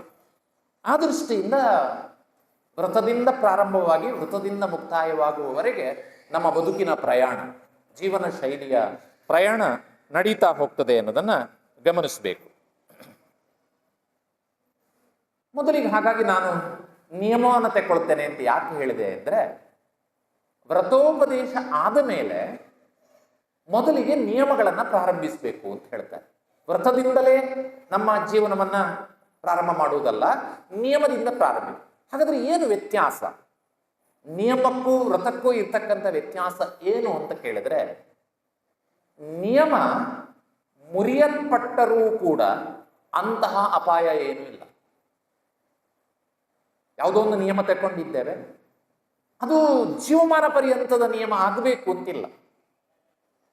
ಯಾವುದೇ ಒಂದು ನಿಯಮವನ್ನು ತಗೊಂಡ್ರೆ ಅದು ಅದು ಒಂದು ದಿವಸದ ಮಟ್ಟಿಗೆ ಆಗಿರ್ಬೋದು, 1 ಗಂಟೆಗೆ ಆಗಿರ್ಬೋದು, 4 ದಿವಸಕ್ಕಾಗಿರ್ಬೋದು, 10 ದಿವಸ ದಶಲಕ್ಷಣಕ್ಕೆ ಈ ಥರದ್ದೇನೋ ಮಾಡ್ತೇನೆ, ನಿಯಮ ಅದು. ಅಂದ್ರೆ ನಿಯಮಗಳಿಗೆ ಚಿಕ್ಕ ದೊಡ್ಡ ಕಾಲಮಿತಿಗಳಿದ್ದಾವೆ. ಮತ್ತು ಅಕಸ್ಮಾತ್ ಅದು ಪೂರ್ಣ ಆಗದೇ ಇದ್ರೂ ಅಂತಹ ಚಿಂತೆ ಮಾಡ್ತಕ್ಕಂಥ ಪ್ರಶ್ನೆ ಇಲ್ಲ. 2ನೇ ಸಂಗತಿ ಏನು ಅಂದ್ರೆ, ಈ ನಿಯಮಗಳನ್ನು ಸ್ವೀಕರಿಸುವಾಗ ಗುರುಗಳಿಂದ ತೆಗೆದುಕೊಳ್ಳಬೇಕು ಅಂತ ಏನಿಲ್ಲ. ಸೂಕ್ಷ್ಮವನ್ನು ಗಮನಿಸಿ. ಯಾವುದೇ ನಿಯಮಗಳನ್ನ ನೀವು ಸ್ವಯಂವಾಗಿ ಸ್ವ ಇಚ್ಛೆಯಿಂದ ಸಂತೋಷದಿಂದ ಸ್ವೀಕಾರ ಮಾಡಬಹುದು. ಭಗವಂತನ ಎದುರು ಸ್ವೀಕಾರ ಮಾಡಬಹುದು, ಪಂಡಿತರ ಎದುರು ಸ್ವೀಕಾರ ಮಾಡಬಹುದು, ಹಿರಿಯರ ಎದುರು ಸ್ವೀಕಾರ ಮಾಡಬಹುದು. ತುಂಬಾ ಸ್ವಾತಂತ್ರ್ಯ ಇದೆ. ಯಾಕಂದ್ರೆ ಪ್ರಾರಂಭ ಅಲ್ವಾ, ಶ್ರದ್ಧೆ ಬರಬೇಕು ಅಂತಕ್ಕಂಥ ಕಾರಣಕ್ಕಾಗಿ. ಹಾಗಾಗಿ ನಿಯಮಗಳು ಎನ್ನುವುದು ಭಕ್ತಿಯಿಂದ ನಾವೇ ಸ್ವೀಕರಿಸತಕ್ಕಂತಹ ಕೆಲವು ಕಟ್ಟುಪಾಡು ಅಥವಾ ಕಾನೂನು. ಆ ಶಬ್ದ ಉಪಯೋಗಿಸಿದ್ರೆ ಸುಲಭ ಆಗುತ್ತೆ. ಕಾನೂನುಗಳು ಅಂತ ಸಾಕ್ಷಿಯಾಗಿ ನಾವು ಹೇಳ್ತೇವೆ, ದೇವಗುರು ಶಾಸ್ತ್ರಗಳ ಸಾಕ್ಷಿಯಾಗಿ ನಾನು ಇದನ್ನ ನಡೆಸ್ತೇನೆ ಅಂತ ನಮ್ಗೆ ನಾವಿದ್ದೀವಿ. ಬಹಳ ಮೊನ್ನೆಯಿಂದ ಕೇಳ್ತಾ ಇದ್ದೆ ನಾನು, ಈ ಹಾಲನ್ನ ಸಭಾಭವನವನ್ನು ಕಟ್ಟುವಾಗ ನಾವೆಲ್ಲ ನಿಯಮ ಮಾಡಿದ್ದು ಪೂರ್ತಿ ಆಗೋದಕ್ಕೆ ಅದು ಒಂದು ಶಕ್ತಿ ಆಯಿತು. ಮುಂದೆ ಮೇಲೆ ಇನ್ನೊಂದು ಸಭಾಭವನವನ್ನು ಕಟ್ಟುವಾಗ ಮತ್ತೆ ನಿಯಮ ಮಾಡೋದಕ್ಕೆ ಸಿದ್ಧರಾಗಿದ್ದೇವೆ. ನಾನು ಹೇಳಿದ್ದು ನಿಮ್ಮ ಪರವಾಗಿ ಇದ್ದೇವೆ, ಯಾಕಂದ್ರೆ ಆಗಬೇಕು, ಅದು ಬಹಳ ಬೇಗ ಅಂತಕ್ಕಂಥ ಉತ್ಸಾಹ ಎಲ್ಲರ ಬಾಯಲ್ಲೂ ಕೇಳ್ತಾ ಇದ್ದೇವೆ ನಾವು. ಆಗ್ಬೇಕದು, ಆಗ್ತದೆ ನೋಡಿ. ನೀ ಆ ನಿಯಮಕ್ಕೆ ಬದ್ಧರಾದಾಗ ಆಗ್ತದೆ, ತನ್ನಿಂದ ತಾನಾಗಿ ಆಗ್ತದೆ ಅಂತ ಹೇಳೋದು. ಹಾಗಾಗಿ ದೇವಗುರು ಶಾಸ್ತ್ರಗಳ ಸಾಕ್ಷಿಯಾಗಿ ನಾವು ಅದನ್ನ ತೆಗೆದುಕೊಳ್ತೇವೆ. ಎಷ್ಟೋ ಸತ್ಕಾರ್ಯಗಳ ಸಂದರ್ಭದಲ್ಲಿ ಇದು ಒಂದು ರೀತಿಯಲ್ಲಿ ಮುಂದೆ ವ್ರತಗಳನ್ನು ಸ್ವೀಕರಿಸಿ ಅವನು ವ್ರತಧಾರಿಯಾಗಿ ಬದುಕುವುದಕ್ಕೆ ಧೈರ್ಯ ಕೊಡುವಂಥದ್ದು. ನಿನಗೆ ಸಾಧ್ಯ ಅಂತ ನಿಯಮಗಳು ಧೈರ್ಯ ಕೊಡ್ತವೆ. ನೋಡು, ಇದನ್ನೊಂದು ನಿಯಮವಾಗಿ ತಗೊಂಡು ಆಚರಿಸಿದೆಯಲ್ಲ, ಹಾಗೆ ವ್ರತಗಳು ಮುಂದೆ ಇಲ್ಲದ್ರೆ ಧೈರ್ಯ ಬರುವುದಿಲ್ಲ. ಹಾಗಾಗಿ ವ್ರತಗಳನ್ನ ಆಚರಿಸುವುದಕ್ಕೆ ಧೈರ್ಯ ಕೊಡ್ತಕ್ಕಂಥ ನಿಯಮಗಳು ಒಂದು ಮೂಲಭೂತವಾದಂಥ ಸಂಗತಿಗಳು ಅಂತ ನಾವು ಕರೆಯುತ್ತೇವೆ. ಜೊತೆಗೆ ನನಗೆ ಪಕ್ಕನೆ ನೆನಪಾಗುವುದು, ಹೊಂಬುಜ ಮಠದ ಹಿಂದಿನ ಶ್ರೀಗಳವರು ಒಂದು ವಿಡಿಯೋ ಸರ್ಕ್ಯುಲೇಷನ್ ಇದೆ, ಬಹಳ ಸುಂದರವಾದ ವಿಡಿಯೋ ಅದು. ಅವರು ಇದ್ದಾಗಲೂ ಹೇಳ್ತಾ ಇದ್ದಾರೆ, ನಾವು ಕೇಳಿದ್ದೇವೆ, ನಮ್ಮ ಸರಿ ಕರೆಕ್ಟ್ ಕೇಳಿಸ್ಕೊಳ್ಳಿದ್ದೇನೆ, ಬಕೆಟ್ ಕರೆಕ್ಟ್ ಇಟ್ಕೊಳ್ಳಿ. ನಮ್ಮ ಜೀವನದಲ್ಲಿ ನೂರಾರು ಸಾವಿರಾರು ನಿಯಮಗಳನ್ನು ಸ್ವೀಕರಿಸುವ ಅವಕಾಶ ಇದೆ, ನಾವು ಉಪಯೋಗಿಸುವುದಿಲ್ಲ ಅಂತ. ಅವಕಾಶ ಇದೆ. ತುಂಬಾ ಚೆನ್ನಾಗಿ ಹೇಳ್ತಾ ಇದ್ರು ಅವರು ಹೇಳ್ತಾ ಇದ್ರು, ನೀವು ಅಥಣಿಯಿಂದ ಮೂಡುಬಿದ್ರೆಗೆ ಹೋಗ್ಬೇಕು ಅಂತ ಇಟ್ಕೊಳ್ಳಿ. ಅಥಣಿಯ ಬಸ್ಸಿನಲ್ಲಿ ಕೂತುಕೊಳ್ಳೆ ಒಂದು ನಿಯಮ ಮಾಡ್ಕೊಳ್ಳಿ. ಏನ್ ನಿಯಮ? ನಾನು ಮೂಡುಬಿದ್ರೆಯಲ್ಲಿ ಬಸ್ಸಿನಿಂದ ಇಳಿಯುವವರೆಗೆ ಹೋಟೆಲ್ಗೆ ಹೋಗುವುದಿಲ್ಲ. ಹೋಗ್ಲಿಕ್ಕೆ ಆಗುದಿಲ್ಲ, ಬಸ್ ಹೋಗ್ತಾ ಇರ್ತದೆ. ಸುಲಭ ಇದೆ, ಸುಲಭ ಇದೆ. ನಾನು ಇಲ್ಲಿಂದ ಅಥಣಿಯಿಂದ ಮೂಡುಬಿದ್ರೆಗೆ ಹೋಗುವವರೆಗೆ ಹೋಟೆಲಿಗೆ ಹೋಗುವುದಿಲ್ಲ, ಯಾಕೆ ಬಸ್ಸಲ್ಲಿದ್ದೇನೆ, ಹೋಗುವುದಿಲ್ಲ. ಆದ್ರೆ ಸಾಧ್ಯತೆ ಇದೆ. ಅದಕ್ಕಿಂತ ಚಂದದ ಇನ್ನೊಂದು ಹೇಳಿದ್ರು ಅವರು, ರಾತ್ರಿ ಮಲಗುವಾಗ ಬೆಳಿಗ್ಗೆ ಎಚ್ಚರ ಆಗುವವರೆಗೆ ಊಟ ಮಾಡುವುದಿಲ್ಲ. ತಡೀರಿ, ಅವರ ಎರಡನೇ ವಾಕ್ಯ ಇದೆ, ತುಂಬಾ ಸುಂದರವಾಗಿದೆ. ಇದು ಒಂದನೇ ವಾಕ್ಯ. ಯಾರು ಮಾಡುವುದಿಲ್ಲ, ಎಲ್ಲಾದ್ರೂ ಮಾಡುವುದಿಲ್ಲಲ್ಲ. ಯಾರು ರಾತ್ರಿ ಕನಸಲ್ಲಿ ಮಾಡ್ತಾರೆ, ಕೆಲಸ ನಡೆದಾಡುವವರು ಇರ್ತಾರೆ, ಆದ್ರೆ ಊಟ ಮಾಡೋರು ಇದ್ದಾರೆ, ಗೊತ್ತಿಲ್ಲ ನಂಗೆ. ಸ್ವಾಮೀಜಿಯವರು ಹೇಳಿದ ಮಾತಿದು. ರಾತ್ರಿ ಮಲಗುವಾಗ ಒಂದು ನಿಯಮ ಮಾಡಿ, ಏನು? ಬೆಳಿಗ್ಗೆ ಎಚ್ಚರ ಆಗಿ ಏಳುವವರೆಗೆ ನಾನು ಊಟ ಮಾಡುವುದಿಲ್ಲ. ಅವ್ರ ಎರಡನೇ ವಾಕ್ಯ ಬಹಳ ಸುಂದರವಾಗಿ ಹೇಳ್ತಾರೆ, ಅಕಸ್ಮಾತ್ ಏನಾದರೂ ಆ ನಿದ್ದೆಯಲ್ಲೇ ನಿಮ್ಮ ಪ್ರಾಣ ಹೋದರೆ ನಿಮಗೆ ಎಷ್ಟೊಂದು ಧರ್ಮ ಲಾಭ ಇದೆ ಅಂತ ಹೇಳಿದ್ರೆ ಅದನ್ನ ಲೆಕ್ಕಾಚಾರ ಮಾಡೋದು ಕಷ್ಟ. ಇಂತಹ ಅವಕಾಶ ತೆರೆದಿದ್ರೂ ಕೂಡ ನಾವು ಯಾಕೆ ತೆಕ್ಕೊಳ್ತಾ ಇಲ್ಲ ಕೇಳ್ತಾರ. ಈಗ ಉದಾಹರಣೆಗೆ ಇಲ್ಲಿ ನಾವು ಸಂಜೆ 7 ಗಂಟೆಗೆ ಈ ಸಭಾಭವನಕ್ಕೆ ಬರ್ತೇವೆ. ಮರಳಿ ಹೋಗುವವರೆಗೆ ಊಟ ಮಾಡುವುದಿಲ್ಲ ಅಂತ ಮಾಡ್ಬೋದಲ್ಲ, ತಿಂಡಿ ತಿನ್ನುವುದಿಲ್ಲ ಅಂತ ಮಾಡ್ಬೋದಲ್ಲ. ಅವಕಾಶಗಳು ತುಂಬಾ ಅವ್ರು ಹೇಳ್ತಾರೆ, ನಿಯಮಗಳೆಲ್ಲ ಚಿಕ್ಕ ಚಿಕ್ಕದು, ಯಾವಾಗಲೂ ದೊಡ್ಡದೇನಲ್ಲ, ಹೊರೆ ಅಲ್ಲ. ಆದರೆ ಆ ನಿಯಮಗಳು ನಮ್ಮಲ್ಲಿ ವಿಶ್ವಾಸವನ್ನ, ನಿಯಮಗಳು ನಮ್ಮಲ್ಲಿ ಒಂದು ಧೈರ್ಯವನ್ನ, ಮುಂದೆ ಮಾಡ್ತಕ್ಕಂಥ ಕೆಲಸಗಳಿಗೆ ಬೇಕಾಗಿರ್ತಕ್ಕಂಥ ಶಕ್ತಿಯನ್ನು ಕೊಡ್ತಾ ಹೋಗ್ತದೆ. ನಾವು ಗೆಲ್ಲುವುದಕ್ಕೆ ಒಂದು ಒಳ್ಳೆಯ ತಳಪಾಯವನ್ನ, ಅಡಿಪಾಯವನ್ನ ನಿಯಮಗಳು ಹಾಕಿಕೊಡ್ತವೆ ಅಂತ ಹೇಳ್ತಾರೆ. ಹಾಗಾಗಿ ಆ ನಿಯಮಗಳನ್ನ ನಾವು ನಿತ್ಯ ಪಾಲಿಸಬಹುದು. ಚಿಕ್ಕ ಚಿಕ್ಕ ನಿಯಮಗಳನ್ನ ಮೊದಲು ನಾವು, ನಮ್ಮ ಮಕ್ಕಳು ಅವರಿಗೆ ಹೇಳಿಕೊಡುವುದರ ಮೂಲಕ ಪಾಲಿಸುವ ಪ್ರೇರಣೆಯನ್ನು ಕೊಡಬಹುದು. ನಿಯಮಗಳು ಕಷ್ಟ ಅಲ್ಲ ಅಂತಕ್ಕಂಥದನ್ನ ಮನವರಿಕೆ ಮಾಡಿಕೊಡಬಹುದು. ಅದರಿಂದ ಮುಂದಕ್ಕೆ ಜೀವನದಲ್ಲಿ ದೊಡ್ಡ ದೊಡ್ಡ ಸಾಧನೆಗಳನ್ನ ಮಾಡುವುದಕ್ಕೆ, ಗುರಿಯನ್ನ ಮುಟ್ಟುವುದಕ್ಕೆ ಸಹಾಯಕ ಆಗ್ತದೆ. ಇದು ನಿಯಮಗಳ ಕುರಿತಾಗಿರ್ತಕ್ಕಂಥ ಸಂಗತಿ. ತುಂಬಾ ಸಲ ನಮ್ಮಲ್ಲಿ ಅಂದ್ರೆ ನಿಮ್ಮಲ್ಲಿ ಅಲ್ಲ, ನಿಮ್ಮಲ್ಲಿ ಚೆನ್ನಾಗಿದೆ, ನಾನು ನಮ್ಮಲ್ಲಿ ಹೇಳ್ತಾ ಇದ್ದೆ, ಗೊಂದಲಗಳಿದ್ದಾವೆ. ಏನು ಗೊಂದಲ ಅಂದ್ರೆ, ವ್ರತಗಳನ್ನ ನಿಯಮಗಳು ಅಂತ ಕರೆಯುವುದು, ನಿಯಮಗಳನ್ನ ವ್ರತಗಳು ಅಂತ ಕರೆಯುವುದು, ಹೀಗೆ ಕರೆದು ಕೊನೆಗೆ ವ್ರತ ಯಾವುದು ನಿಯಮ ಯಾವುದು ಅಂತ ಗೊತ್ತಿಲ್ಲದ ಒದ್ದಾಡೋದು. ಈ ತರದ್ದೆಲ್ಲ ಸಂಗತಿಗಳಿರ್ತವೆ. ಆದ್ರಿಂದ ಈ ನಾನು ಆಡಿದ ಕೆಲವು ಮಾತುಗಳಿಂದ ಒಂದು ಸ್ಪಷ್ಟತೆ ಬಂದಿದೆ ಅಂತ ಅಂದ್ಕೊಳ್ತೇನೆ ನಾನು. ಹಾಗಾಗಿ ನಿಯಮಗಳನ್ನು ತೆಗೆದುಕೊಳ್ಳುವುದಕ್ಕೆ ಗುರುಗಳು ಇರಲೇಬೇಕು ಅಂತೇನಿಲ್ಲ. ಸ್ವಯಂ ಭಕ್ತಿಯಿಂದ ಸ್ವಯಂ ಶಕ್ತಿಯನ್ನು ನೋಡಿಕೊಂಡು ನಾವು ಚಿಕ್ಕ ಚಿಕ್ಕ ಚಿಕ್ಕ ಎಷ್ಟು ಚಿಕ್ಕ ನಿಯಮಗಳನ್ನು ಬೇಕಾದರೂ ತಗೊಳ್ಬಹುದು. ಜೀವನಮಾನ ಪರ್ಯಂತದ ಸಂಗತಿಗಳು ಇಲ್ಲಿ ಬರುವುದಿಲ್ಲ. ಹೆಚ್ಚಾಗಿ ಸಮಯದ ಇತಿಮಿತಿಗಳಲ್ಲಿ, ಒಂದು ಕಾರ್ಯ ಸಾಧನೆಯ ಇತಿಮಿತಿಯಲ್ಲಿ ನಾವು ನಮ್ಮ ಜೀವನವನ್ನು ಸುಂದರಗೊಳಿಸಿಕೊಳ್ಳಿಕ್ಕೋಸ್ಕರ ಧಾರ್ಮಿಕ ಭಾವನೆಯ ಹಿನ್ನೆಲೆಯಲ್ಲಿ ನಾವು ಈ ನಿಯಮಗಳನ್ನ ಇಟ್ಟುಕೊಂಡು, ನಿಯಮಗಳನ್ನ ಸ್ವೀಕಾರ ಮಾಡಿಕೊಂಡು ಸುಂದರವಾಗಿ ನಮ್ಮ ಜೀವನವನ್ನು ಬೆಳಗಿಸಿಕೊಳ್ಬಹುದು. ಇಲ್ಲೇ ಬರುವುದು ನಾನು ವ್ರತಕ್ಕಿಂತಲೂ ಮೊದಲು ತಗೊಳ್ತಾ ಇರ್ತಕ್ಕಂಥ ಇನ್ನೊಂದು ಸಂಗತಿ ನೋಂಪಿ. ಯಾಕೆ ಕೇಳಿದ್ರೆ ಇದಕ್ಕೂ ನಿಯಮದ ಲೇಪನವೇ ಹೆಚ್ಚಿರುವುದು ವಿನಃ ವ್ರತದ್ದಲ್ಲ. ನೀವು ಗಮನಿಸಿದ್ರೆ ನೋಂಪಿಗಳನ್ನ ಬಹಳ ಶ್ರದ್ಧಾಭಕ್ತಿಯಿಂದ ಪಾಲಿಸ್ತಾರೆ. ನೋಂಪಿ ಎನ್ನುವ ಶಬ್ದದ ಅರ್ಥನೇ ಅದು.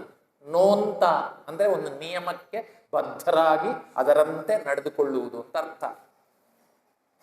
ನೋಂಪಿ ಅಂದ್ರೆ ಅರ್ಥನೇ ಒಂದು ಕಟ್ಟುಪಾಡಿಗೆ ಒಳಗಾಗಿ ಅಷ್ಟು ಸಮಯ ನಾವು ನಮ್ಮ ಕೆಲಸ ಕಾರ್ಯಗಳನ್ನು ನಡೆಸ್ಕೊಂಡು ಹೋಗುವುದು ಅಂತ ಅರ್ಥ. ನೋಂಪಿಗಳ ವಿಚಾರ ಬಂದಾಗಲೆಲ್ಲ ಗಂಡಸರಿಗಿಂತಲೂ ಹೆಂಗಸರು ಬಹಳ ಅಲರ್ಟ್ ಆಗಿ ಬಿಡ್ತಾರೆ. ಅದೇನು ಅವರ ಕಾಂಟ್ರಾಕ್ಟ್ ಅಲ್ಲ, ಖಂಡಿತ ಅಲ್ಲ. ಆದರೆ ಹೆಚ್ಚು ಅದರಲ್ಲಿ ಶ್ರದ್ಧೆ ತೋರಿಸ್ತಕ್ಕಂಥವ್ರು ಮಹಿಳೆಯರು. ಯಾಕೆ ಅಂತ ನನಗೆ ಬಹಳ ಕಾಲದಿಂದ ಗೊತ್ತಿರಲಿಲ್ಲ. ಆದರೆ ಇತ್ತೀಚೆಗೊಬ್ಬರು ಗುರುಗಳು ಉಪದೇಶ ಕೊಡ್ತಾ ಇರಬೇಕಾದ್ರೆ ಬಹಳ ಸ್ಪಷ್ಟವಾಗಿ ಅವರು ನೋಂಪಿ ಮಹಿಳೆಯರಿಗೆ ಯಾಕೆ ಪ್ರಾಮುಖ್ಯ ಅನ್ನೋದನ್ನು ಅವ್ರು ಹೇಳ್ತಾ ಹೋದ್ರು. ನಂಗೆ ಸರಿ ಅಂತ ಅನ್ನಿಸ್ತು. ಅದನ್ನು ನಿಮ್ಮ ಜೊತೆಲಿ ಹಂಚಿಕೊಳ್ಬೇಕು. ಈಗ ಎಲ್ಲಕ್ಕಿಂತ ಮುಖ್ಯವಾಗಿ ಷೋಡಶ ಭಾವನಾ ಇರಬಹುದು, ಅನಂತ ನೋಂಪಿ ಇರಬಹುದು, ಅಥವಾ ಪಂಚಮಿ ನೋಂಪಿ ಇರಬಹುದು. ಸಾಕಷ್ಟು ವಿಸ್ತಾರವಾದ ನೋಂಪಿಯ ಪ್ರಪಂಚ ಇದೆ. ಈ ನೋಂಪಿಗಳಲ್ಲಿ ಹೀಗೇ ಇರಬೇಕು, ದಾರ ಹೀಗಿರಬೇಕು, ಅದನ್ನು ಇಷ್ಟು ವರ್ಷ ಆಚರಿಸಬೇಕು, ಅದನ್ನು ಆಚರಿಸುವ ರೀತಿ ಹೀಗೆ ಇದೆ, ಬಾಗಿನ ಕೊಡಬೇಕು, ಇನ್ನೊಂದು ಮಾಡಿ, ಎಲ್ಲದರ ಒಂದು ಖಚಿತತೆ ಇದೆ. ಮತ್ತು ಅದರಲ್ಲಿ ಭಯ ಅಂತ ನಾನು ಹೇಳೋದು ತಪ್ಪಾಗ್ತದೆ, ಭಯ ಹುಟ್ಟಿಸುವ ಸಂಗತಿಗಳೇ. ಯಾಕಂದ್ರೆ ಆ ಬದ್ಧತೆಯನ್ನು ಬೆಳೆಸಬೇಕು ಅಂತಕ್ಕಂಥ ದಾರವನ್ನ ಅತ್ಯಂತ ಶುದ್ಧವಾಗಿ ಇಟ್ಕೊಳ್ಬೇಕು ಹೇಳ್ತಾರೆ. ಯಾಕೆ ಹೇಳ್ತಾರೆ ಕೇಳಿದ್ರೆ ಅದು ಆ ನಿಯಮಕ್ಕೆ ಅಥವಾ ನೋಂಪಿಗೆ ನಾವು ಬದ್ಧತೆಯನ್ನ, ಒಂದು ಶಿಸ್ತನ್ನ ತರುವುದಕ್ಕೋಸ್ಕರ ಮುಖ್ಯವಾಗಿ ಹೇಳ್ತಾರೆ. ಗುರುಗಳು ಹೇಳಿದ ಮಾತು ಯಾಕೆ ಹೆಂಗಸರಿಗೆ ನೋಂಪಿ ಬಹಳ ಮುಖ್ಯ ಆಗ್ತದೆ ಅಂತ. ಗಂಡಸರಿನ್ನು ದೂರ ಸರಿಬೇಡಿ ನೋಂಪಿಗಳಿಂದ. ಇದೆಲ್ಲ ಅವತ್ತು ಹೇಳಿದ್ದಾರೆ, ಅದು ಮಹಿಳೆಯರಿಗೆ ಮುಖ್ಯ ಅಂತ, ಅದನ್ನು ನಮ್ಗೇನಿಲ್ಲ ಅಂತ ಶ್ರದ್ಧೆ ತೋರಿಸ್ತಾ ಇರ್ತಕ್ಕಂಥವ್ರು ಅದ್ರಲ್ಲಿ ತೋರಿಸಿ. ಯಾಕಂದ್ರೆ ಧರ್ಮ ಲಾಭ ನೋಂಪಿಯಿಂದ ಗಂಡಸರಿಗೂ ಹೆಂಗಸರಿಗೂ ಎಲ್ರಿಗೂ ಇದ್ದೇ ಇದೆ. ಆದ್ರೆ ಹೆಂಗಸರಿಗೆ ವಿಶೇಷ ಯಾಕೆ ಕೇಳಿದ್ರೆ, ನಮ್ಮ ಸಿದ್ಧಾಂತ ಹೇಳ್ತದೆ ಮೋಕ್ಷವನ್ನು ಪಡೆಯಬೇಕಾದ್ರೆ ಪುರುಷ ಪರ್ಯಾಯ ಬೇಕು. ಈ ಹೇಳುವುದರಲ್ಲಿ ಕೆಲವು ಸಲ ಅಪಾಯಕಾರಿ ಆಗುವುದು. ಹೆಂಗಸರಿಗೆ ಮೋಕ್ಷ ಇಲ್ಲ, ಹೋಯ್ತು ಅಲ್ಲಿಗೆ. ಯಾರು ಹೇಳಿದ್ರು ಹೆಂಗಸರಿಗೆ ಮೋಕ್ಷ ಇಲ್ಲ? ಸ್ತ್ರೀ ಪರ್ಯಾಯದಲ್ಲಿ ಮೋಕ್ಷವೇ ಇಲ್ಲ ಅನ್ನೋದು ಪ್ರಶ್ನೆ ಅಲ್ಲ. ಆ ಹೇಳುವ ರೀತಿ ಸ್ತ್ರೀ ಪರ್ಯಾಯದಲ್ಲಿ ಮೋಕ್ಷ ಇಲ್ಲ, ಪುರುಷ ಪರ್ಯಾಯವನ್ನ ಪಡಿಬೇಕು. ಪುರುಷ ಪರ್ಯಾಯವನ್ನ ಪಡೆದ್ರೆ ಮೋಕ್ಷವನ್ನ ಪಡಿಲಿಕ್ಕಾಗ್ತದೆ. ದಿಗಂಬರ ದೀಕ್ಷೆಯನ್ನು ಸ್ವೀಕರಿಸಲಿಕ್ಕೆ ಸಾಧ್ಯ ಆಗ್ತದೆ. ದಿಗಂಬರ ದೀಕ್ಷೆಯನ್ನು ಸ್ವೀಕರಿಸದೆ ಮೋಕ್ಷ ಇಲ್ಲ. ಸರಿಯಾಗಿ ಗಮನಿಸಿ, ದಿಗಂಬರ ದೀಕ್ಷೆಯನ್ನು ಸ್ವೀಕರಿಸದೆ ಮೋಕ್ಷ ಇಲ್ಲ. ದಿಗಂಬರ ದೀಕ್ಷೆಯನ್ನು ಸ್ವೀಕರಿಸಬೇಕಾದ್ರೆ ಪುರುಷ ಪರ್ಯಾಯ ಬೇಕು. ಪುರುಷ ಪರ್ಯಾಯ ಬರಬೇಕಾದ್ರೆ, ಇದು ಗುರುಗಳು ಹೇಳಿದ ಮಾತು, ಸ್ತ್ರೀ ಪರ್ಯಾಯದಲ್ಲಿ ದೀಕ್ಷೆಯನ್ನು ಸ್ವೀಕರಿಸಿರಬೇಕು. ಗಮನಿಸಿ, ಸ್ತ್ರೀ ಪರ್ಯಾಯ ಅಂದ್ರೆ ಆರಿಕಾ ದೀಕ್ಷೆಯನ್ನು ತೆಕ್ಕೊಂಡಿರುವವರು ಮುಂದಿನ ಭವದಲ್ಲಿ ಪುರುಷ ಪರ್ಯಾಯವನ್ನ ಪಡೆಯುತ್ತಾರೆ. ಇನ್ನೂ ಒಂದು ಸಂಗತಿ ಏನು ಅಂದ್ರೆ, ಆರಿಕಾ ದೀಕ್ಷೆಯನ್ನು ಸ್ವೀಕರಿಸಬೇಕಾದ್ರೆ ಅದರ ಹಿಂದಿನ ಭವದಲ್ಲಿ ನೋಂಪಿಯನ್ನು ಆಚರಿಸಿರಬೇಕು.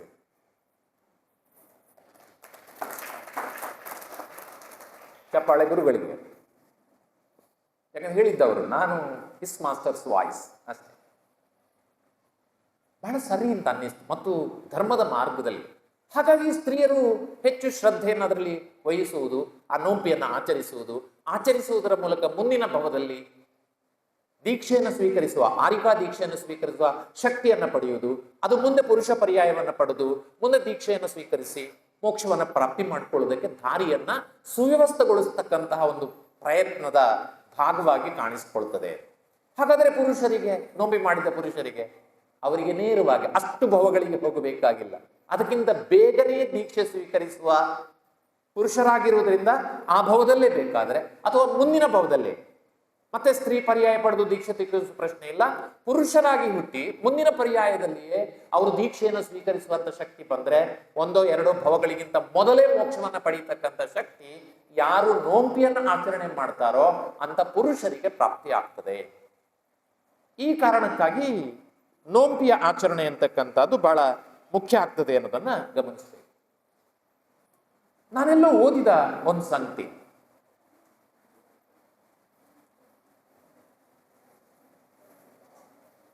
ಮಳೆ ಬರ್ತದೆ, ಮಳೆ ಪ್ರಕೃತಿ, ನೀವು ಚಿಂತೆ ಮಾಡಿದ್ರು ಅದು ಹೋಗುದಿಲ್ಲ, ಪ್ರಯೋಜನ ಇಲ್ಲ, ಬಿಟ್ಬಿಡಿ, ಹಾಗೆ ಏನಾಗುದಿಲ್ಲ. ಪ್ರಕೃತಿಯ ಹಾಗೆ ಇರ್ತದೆ.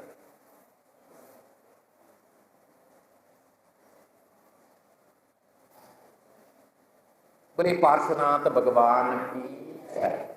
ಮುಂದಕ್ಕೆ ಹೋಗೋಣ. ನೋಂಪಿಯ ಗ್ರಂಥಗಳಲ್ಲಿ ಒಂದು ಪ್ರಸ್ತಾಪ ಬರ್ತದೆ, 2 ರೀತಿಯ ನೋಂಪಿಗಳಿವೆ ಅಂತ. 2 ರೀತಿಯ ಒಟ್ಟು ನೋಂಪಿಗಳನ್ನು ನೀವು ಗಮನಿಸಿದ್ರೆ ಸಾಕಷ್ಟು ನೋಂಪಿಗಳಿವೆ. ಹಂಪ ನಾಗರಾಜನವರು ಒಂದು ಬಹಳ ಸುಂದರವಾದ ಪುಸ್ತಕವನ್ನೇ ಬರೆದಿದ್ದಾರೆ, ಬಹಳ ನೋಂಪಿಯ ಕಥೆಗಳು ಅದಕ್ಕೆ ಸಂಬಂಧಪಟ್ಟ. 2 ರೀತಿಯ ನೋಂಪಿಗಳಿವೆ, ಗಮನಿಸಿ.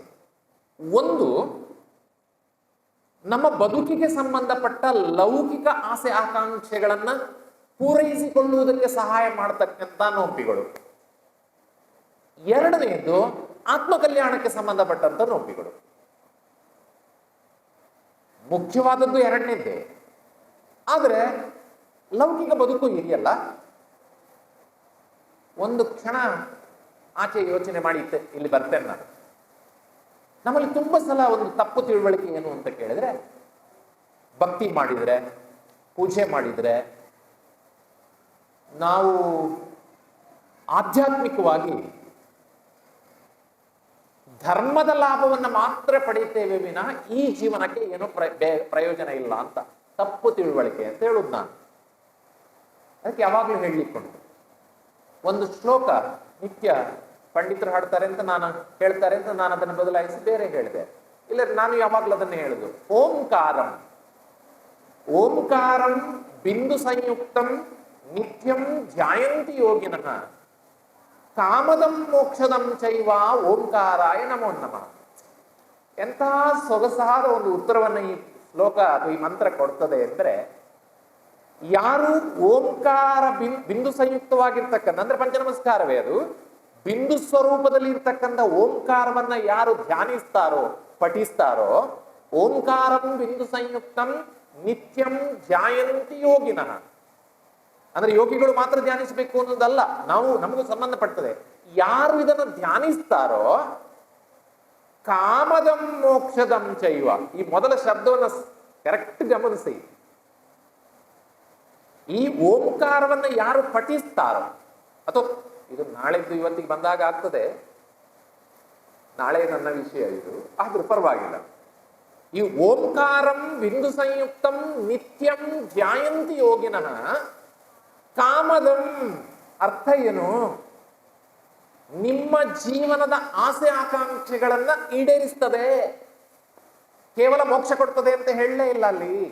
ಓಂಕಾರಂ ಬಿಂದು ಸಂಯುಕ್ತಂ ನಿತ್ಯಂ ಧ್ಯಾಯಂತಿ ಯೋಗಿನಃ ಕಾಮದಂ ಮೋಕ್ಷದಂ, ಎರಡನ್ನೂ ಪಡೆದುಕೊಳ್ಳುವುದಕ್ಕೆ ಅವಕಾಶ ಇರ್ತಕ್ಕಂಥ ಮಂತ್ರ ಅಂದ್ರೆ ಅದು ಪಂಚನಮಸ್ಕಾರ ಮಂತ್ರ ಓಂಕಾರ ಅಂದ್ರು. ಅಂದ್ರೆ ನೋಂಪಿಯನ್ನು ಆಚರಿಸುವುದರ ಮೂಲಕ ಬರೇ ಆತ್ಮಕಲ್ಯಾಣ ಆಗ್ತದೆ, ಅಷ್ಟೇ ಆಗ್ತದೆ ಅಂತ ಯೋಚನೆ ಮಾಡಬೇಕಾದ ಅವಶ್ಯಕತೆ ಇಲ್ಲ. ಅದಕ್ಕೆ ನೋಂಪಿಗಳನ್ನ 2 ವಿಭಾಗ ಮಾಡಿದರು. ಸಿದ್ಧಚಕ್ರ ಆರಾಧನೆ ಉದಾಹರಣೆಗೆ, ಅಲ್ಲಿ ಲೌಕಿಕವಾದದ್ದೇನಿಲ್ಲ. ನಿಮ್ಮ ಸಾಂಸಾರಿಕವಾದಂತಹ ಇದಕ್ಕೆ ಏನೂ ಇಲ್ಲ ಅಂತ ಹೇಳಿದ್ರೆ ಪುನಃ ತಪ್ಪಿ ಬೀಳ್ತೇನೆ ನಾನು. ಥಟ್ಟನೆ ಮೈನಾ ಸುಂದರಿ ನೆನಪಾಗ್ತಾರೆ ಇಲ್ವಾ? ಎಷ್ಟು ಸುಂದರವಾಗಿದೆ ಕತೆ, ಮೈನಾ ಸುಂದರಿಯ ಕತೆ ಗೊತ್ತಿದೆ ಅಂತ ಅಂದ್ಕೊಳ್ತೇನೆ. ಇಲ್ಲಿ ಸಾಕಷ್ಟು ಸಲ ಮಾಡಿರ್ತೀರಿ. ಮೈನಾ ಸುಂದರಿ ವಿದ್ಯಾವಂತರು, ನನ್ ತುಂಬಾ ಇಷ್ಟವಾದ ಕಥೆ ಅದು. ತುಂಬಾ ಕಡೆ ಅದನ್ನು ಕಥಾ ಪ್ರವಚನ ಮಾಡ್ತೇವೆ ನಾವು. ವಿದ್ಯಾವಂತರಾಗಿ ಬಂದಿರತಕ್ಕಂಥ ಸುರಸುಂದರಿ ಮತ್ತು ಮೈನಾಸುಂದರಿಯರು, ನೀವು ಯಾರನ್ನು ಇಷ್ಟಪಡ್ತೀರಿ, ಯಾರಿಗೆ ಮದುವೆ ಮಾಡಿಕೊಡ್ಬೇಕು ಅಂತ ಅಪ್ಪ ಕೇಳಿದಾಗ, ಸುರಸುಂದರಿ ಹೆಸರುಗಳು ಬೇರೆ ಬೇರೆ ಇರ್ಬೋದು, ಕೆಲವು ಕಡೆ ಹೆಸರುಗಳು ವ್ಯತ್ಯಾಸ ಇದೆ. ದೊಡ್ಡ ಮಗಳು ಹೇಳ್ತಾಳೆ, ನಾನು ಇಂಥವನನ್ನ ಮದುವೆ ಆಗ್ತೇನೆ, ಉಜ್ಜಯಿನಿ ಅರಸನನ್ನ ಮದುವೆ ಆಗ್ತೇನೆ ಅಂದು. ಆದ್ರೆ ಚಿಕ್ಕಳು ಹೇಳಿದ್ದು, ಅಪ್ಪ ನನ್ನ ಮದುವೆ ಮಾಡೋದಕ್ಕೆ ನೀವು ಯಾರು? ನಮ್ಗೆ ಸಿಟ್ಟು ಬರುವುದು ಕೆಲಸ, ಎಂತ ಅಹಂಕಾರ ಇವಳಿಗೆ ಅಂತ. ಆದ್ರೆ ಅವಳು ಹೇಳ್ತಾಳೆ, ನನ್ನ ಗುರುಗಳು ಹೇಳಿಕೊಟ್ಟದ್ದೇ ಇದನ್ನು, ನಿನ್ನ ಮದುವೆ ನಿನ್ನ ಕರ್ಮಾನುಸಾರ ಆಗ್ತದೆ, ಯಾರು ನಿನ್ನ ಮದುವೆ ನಾನು ಮಾಡ್ತೇನೆ ಅಂತ ಹೇಳ್ತಕ್ಕಂಥದ್ದು ಇಲ್ಲ ಅಂತಲೇ ಕಲಿಸಿದ್ದಾರೆ ಗುರುಮಠದಲ್ಲಿ.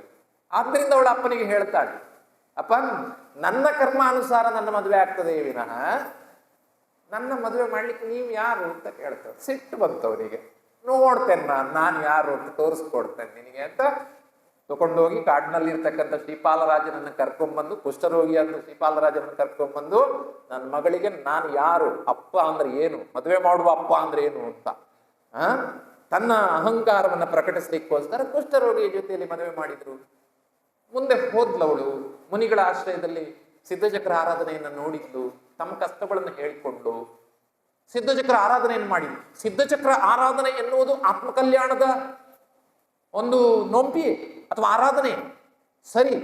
ಆದರೆ ಮೈನಾಸುಂದರಿಗೆ ಗುರುಗಳು ಕೊಟ್ಟ ಉಪದೇಶದ ಕಾರಣದಿಂದಾಗಿ ಆ ಸಿದ್ಧಚಕ್ರ ಆರಾಧನೆಯ ಸಂದರ್ಭದಲ್ಲಿ ಜಿನೇಶ್ವರರಿಗೆ ಮಾಡಿದಂತಹ ಯಾವ ಅಭಿಷೇಕಾದಿಗಳಿದ್ದಾವೆ, ಅದರ ಗಂಧೋದಕ ಏನಿದೆ, ಅದಕ್ಕಿರ್ತಕ್ಕಂಥ ಶಕ್ತಿಯನ್ನು ಉಪಯೋಗಿಸಿಕೊಂಡು ಕುಷ್ಠರೋಗಿಗಳಾದ ತನ್ನ ಗಂಡನೂ ಸೇರಿದ ಹಾಗೆ ಪರಿವಾರದಲ್ಲಿರುವ 700 ಮಂದಿ ಎಲ್ರಿಗೂ ಕೂಡ ಜಿನಗಂಧೋದಕವನ್ನ ಕೊಟ್ಟಾಗ ಅವರು ಅದರಿಂದ ಮುಕ್ತರಾಗಿ ಶ್ರೀಪಾಲ ರಾಜ ಮತ್ತೆ ತನ್ನ ರಾಜ್ಯವನ್ನ ಪಡ್ಕೊಂಡ. ಯೋಚನೆ ಮಾಡಿ, ಅಂದ್ರೆ ಸಿದ್ಧಚಕ್ರ ಆರಾಧನೆ ಅನ್ನುವುದನ್ನ ಒಂದು ಆಧ್ಯಾತ್ಮಿಕವಾದಂತಹ ಲೌಕಿಕ ಅಪೇಕ್ಷೆಗಾಗಿ ಅಲ್ಲದೆ ಇರುವ ಒಂದು ನೋಂಪಿ ಅಂತ ಹೇಳಿದ್ರೂ ಕೂಡ ಅದರಲ್ಲಿ ಲೌಕಿಕವಾದಂತಹ ಅಪೇಕ್ಷೆಗಳು ಈಡೇರಿಸಲ್ಪಡುತ್ತದೆ ಅಂತಕ್ಕಂಥ ಸಮರ್ಥನೆ ನಮ್ಗೆ ಸಿಗ್ತದೆ.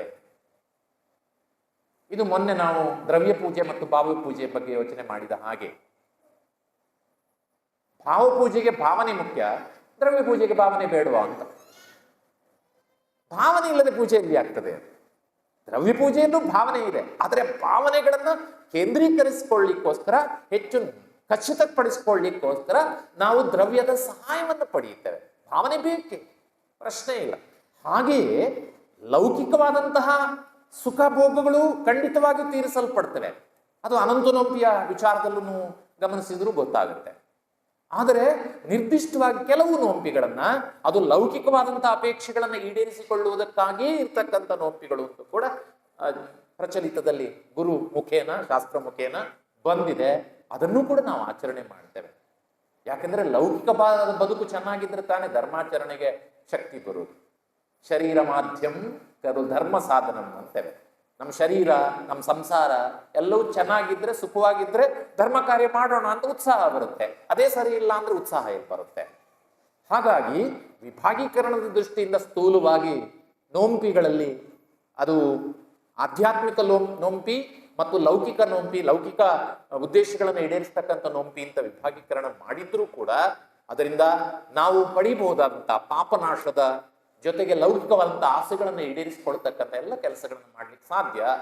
ಇಲ್ಲಿ ಮುಖ್ಯವಾಗಿ ಯೋಚನೆ ಮಾಡ್ತಕ್ಕಂಥದ್ದು ಏನು ಅಂದ್ರೆ, ನಿಯಮಗಳ ಹಾಗೆ ನೋಂಪಿಗಳು ಮತ್ತು ಆರಾಧನೆಗಳು ಕೂಡ ನಮ್ಮನ್ನ ಒಂದು ಶುದ್ಧವಾದಂತಹ ಜೀವನ ಶೈಲಿಗೆ, ಪ್ರಾರಂಭದಲ್ಲಿ ಹೇಳಿದ ಹಾಗೆ ಶುದ್ಧವಾದ ಜೀವನ ಶೈಲಿಗೆ ಮತ್ತು ನಮ್ಮ ಜೀವನದ ಪರಮ ಉದ್ದೇಶವನ್ನ ಸಾಧಿಸಿಕೊಳ್ಳುವ ಮಾರ್ಗದಲ್ಲಿ ನಮ್ಮನ್ನು ನಾವು ಕೇಂದ್ರೀಕರಿಸಿಕೊಳ್ಳುವುದಕ್ಕೆ ಪ್ರೇರಣೆ ಕೊಡ್ತಕ್ಕಂಥ ಶಕ್ತಿಗಳು ಈ ನೋಂಪಿಗಳು, ಆರಾಧನೆಗಳು ಆಗ್ತವೆ ಅನ್ನೋದನ್ನ ನೆನಪು ಮಾಡಿಕೊಳ್ಳು.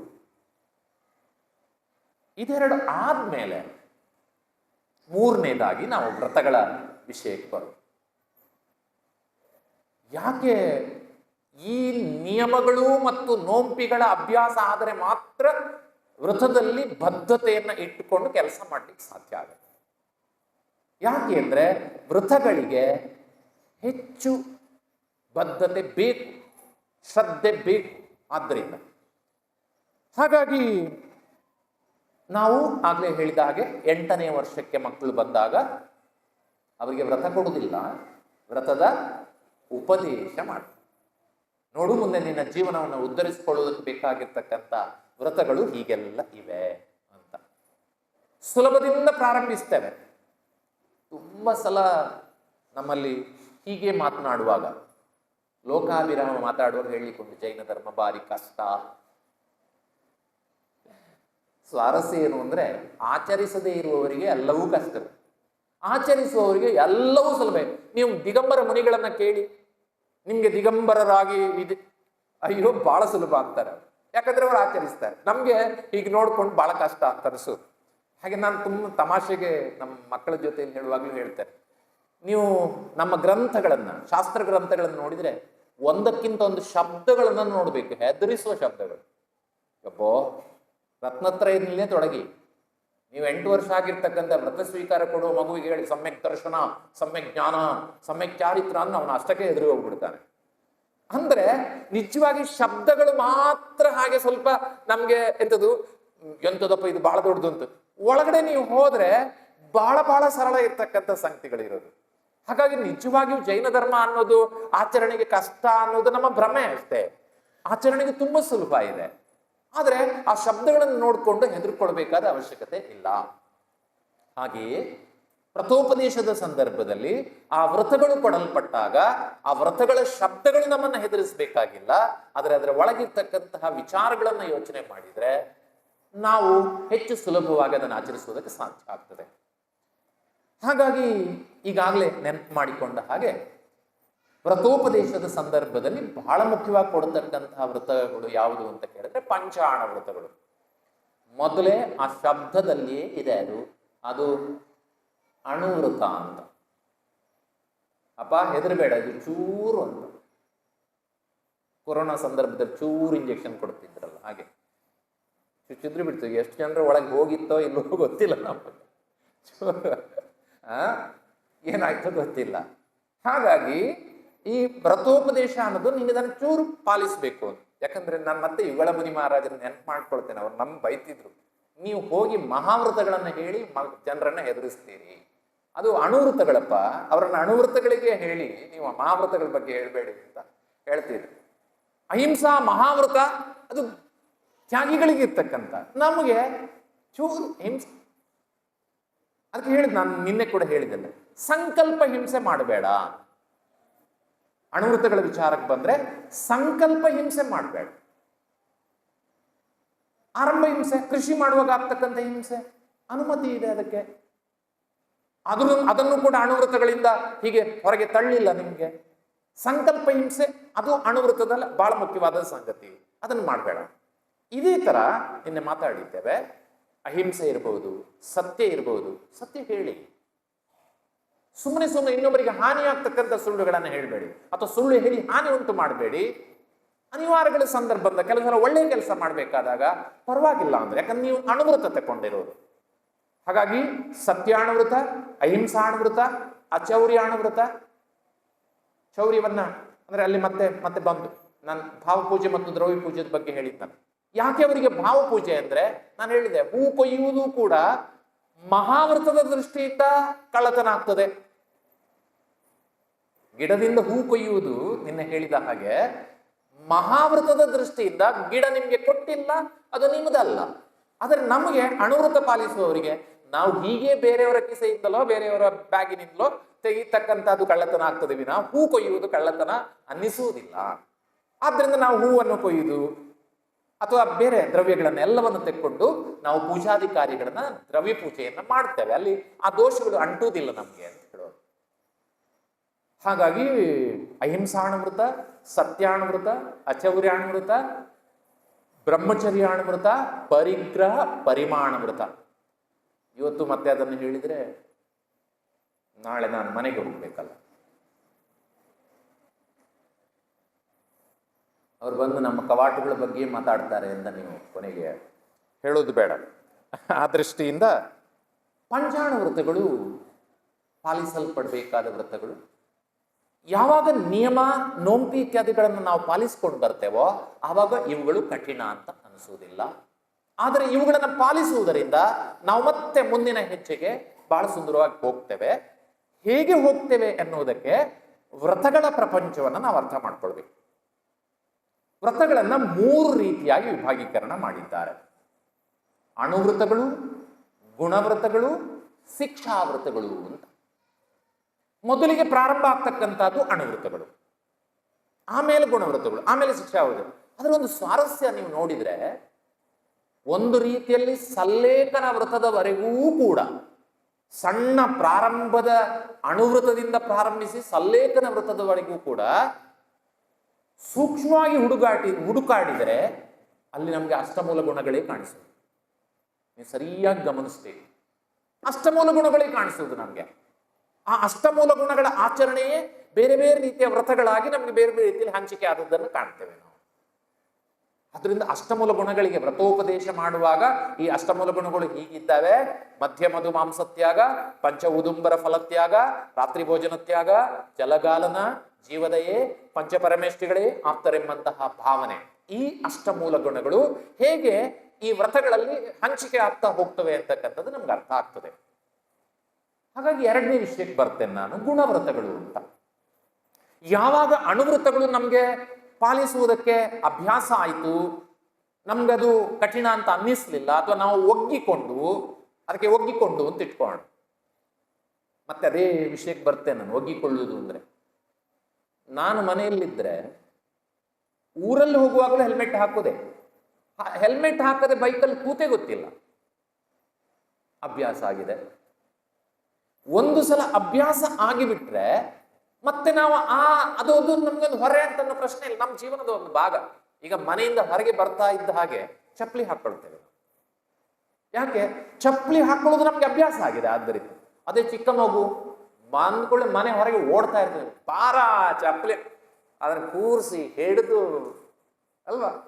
ಯಾಕೆ? ಆ ಮಗು ಅಭ್ಯಾಸ ಆಗಿಲ್ಲ. ಆ ಮಗುವಿಗೆ ನಮಗೆ ಯಾವಾಗ ಅಣುವ್ರತಗಳು ಅಭ್ಯಾಸ ಆಯಿತೋ ಆವಾಗ ತನ್ನಿಂದ ತಾನಾಗೆ ನಾವು ಪ್ರೇರೇಪಿಸಲ್ಪಟ್ಟು ಗುಣವ್ರತಗಳ ಕಡೆಗೆ ಗಮನ. ಯಾಕೆ? ಅದು ನಮ್ಮ ಉದ್ದೇಶ, ಕೊನೆಗೆ ನಾವು ಯಾವುದನ್ನ ಕೊನೆಯಾಗಿ ಸಾಧಿಸಬೇಕು ಅದರ ಕಡೆಗೆ ನಮ್ಮನ್ನ ಕರೆದೊಯ್ತಕ್ಕಂಥದ್ದು, ಅದಕ್ಕೆ ಪ್ರೇರಣೆ ಆಗ್ತಕ್ಕಂಥದ್ದು ಈ ವ್ರತಗಳಾಗಿಬಿಡ್ತವೆ. ಗುಣವ್ರತಗಳಲ್ಲಿ 3 ವಿಭಾಗೀಕರಣವನ್ನ ಮಾಡ್ತಾರೆ. ಒಂದನೆಯದು ದಿಗ್ವ್ರತ.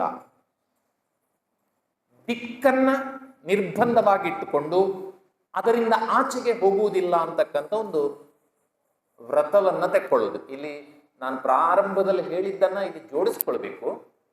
ವ್ರತ ಗುರುಮುಖೇನ ತೆಗೆದುಕೊಳ್ಳಬೇಕು.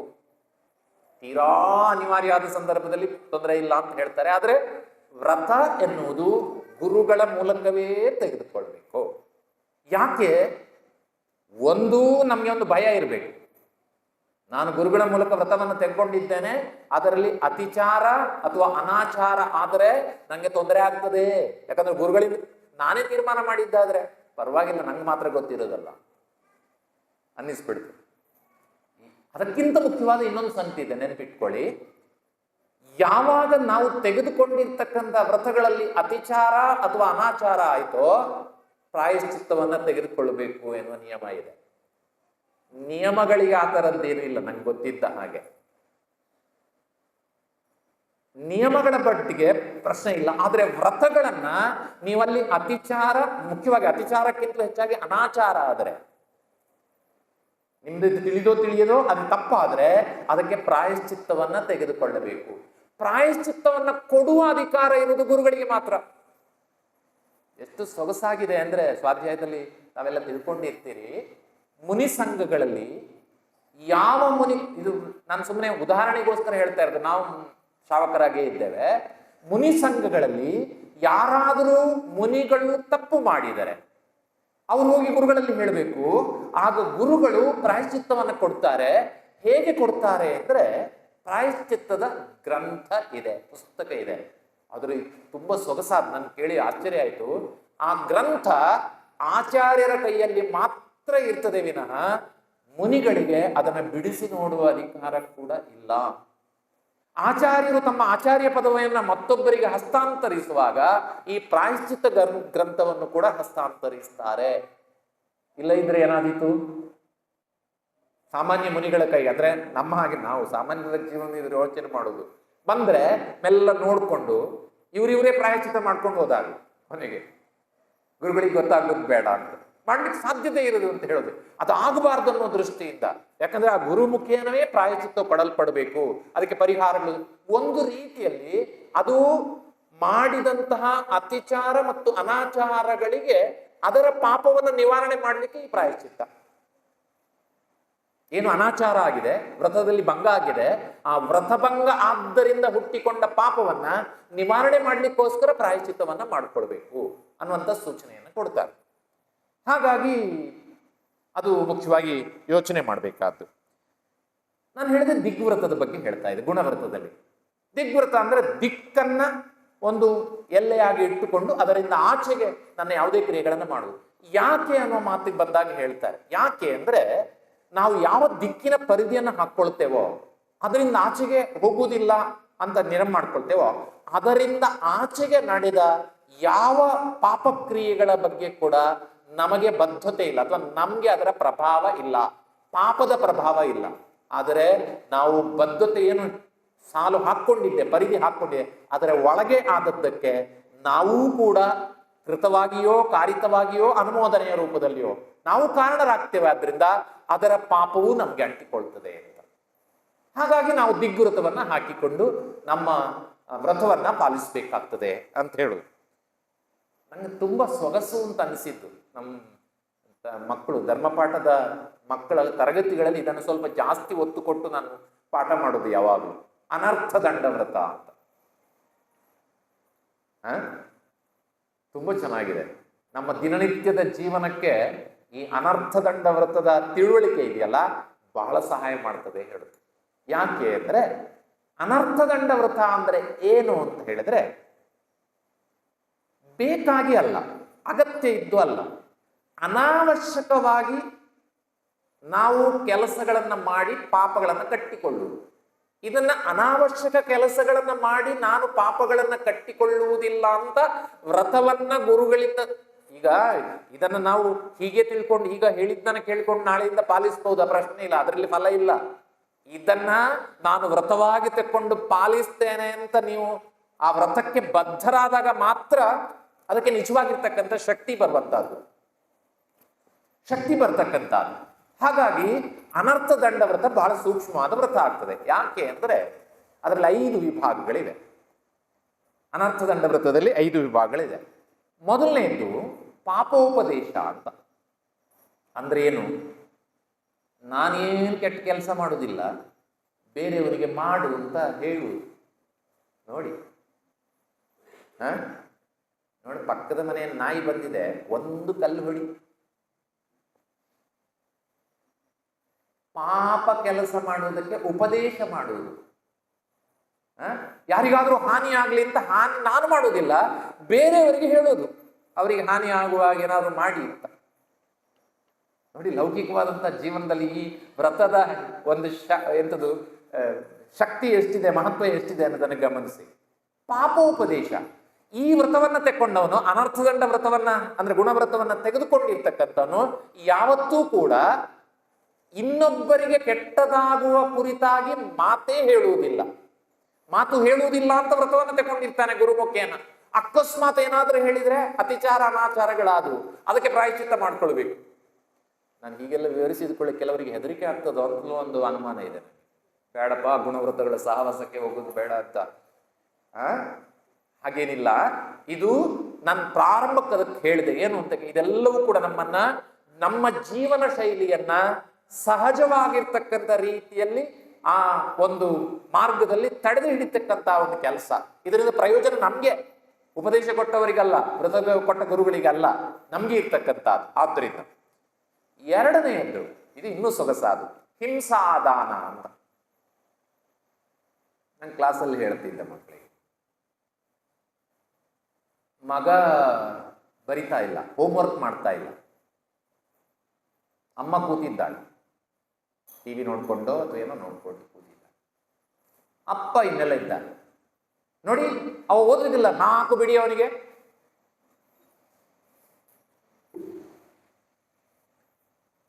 ಆಯ್ತಾ?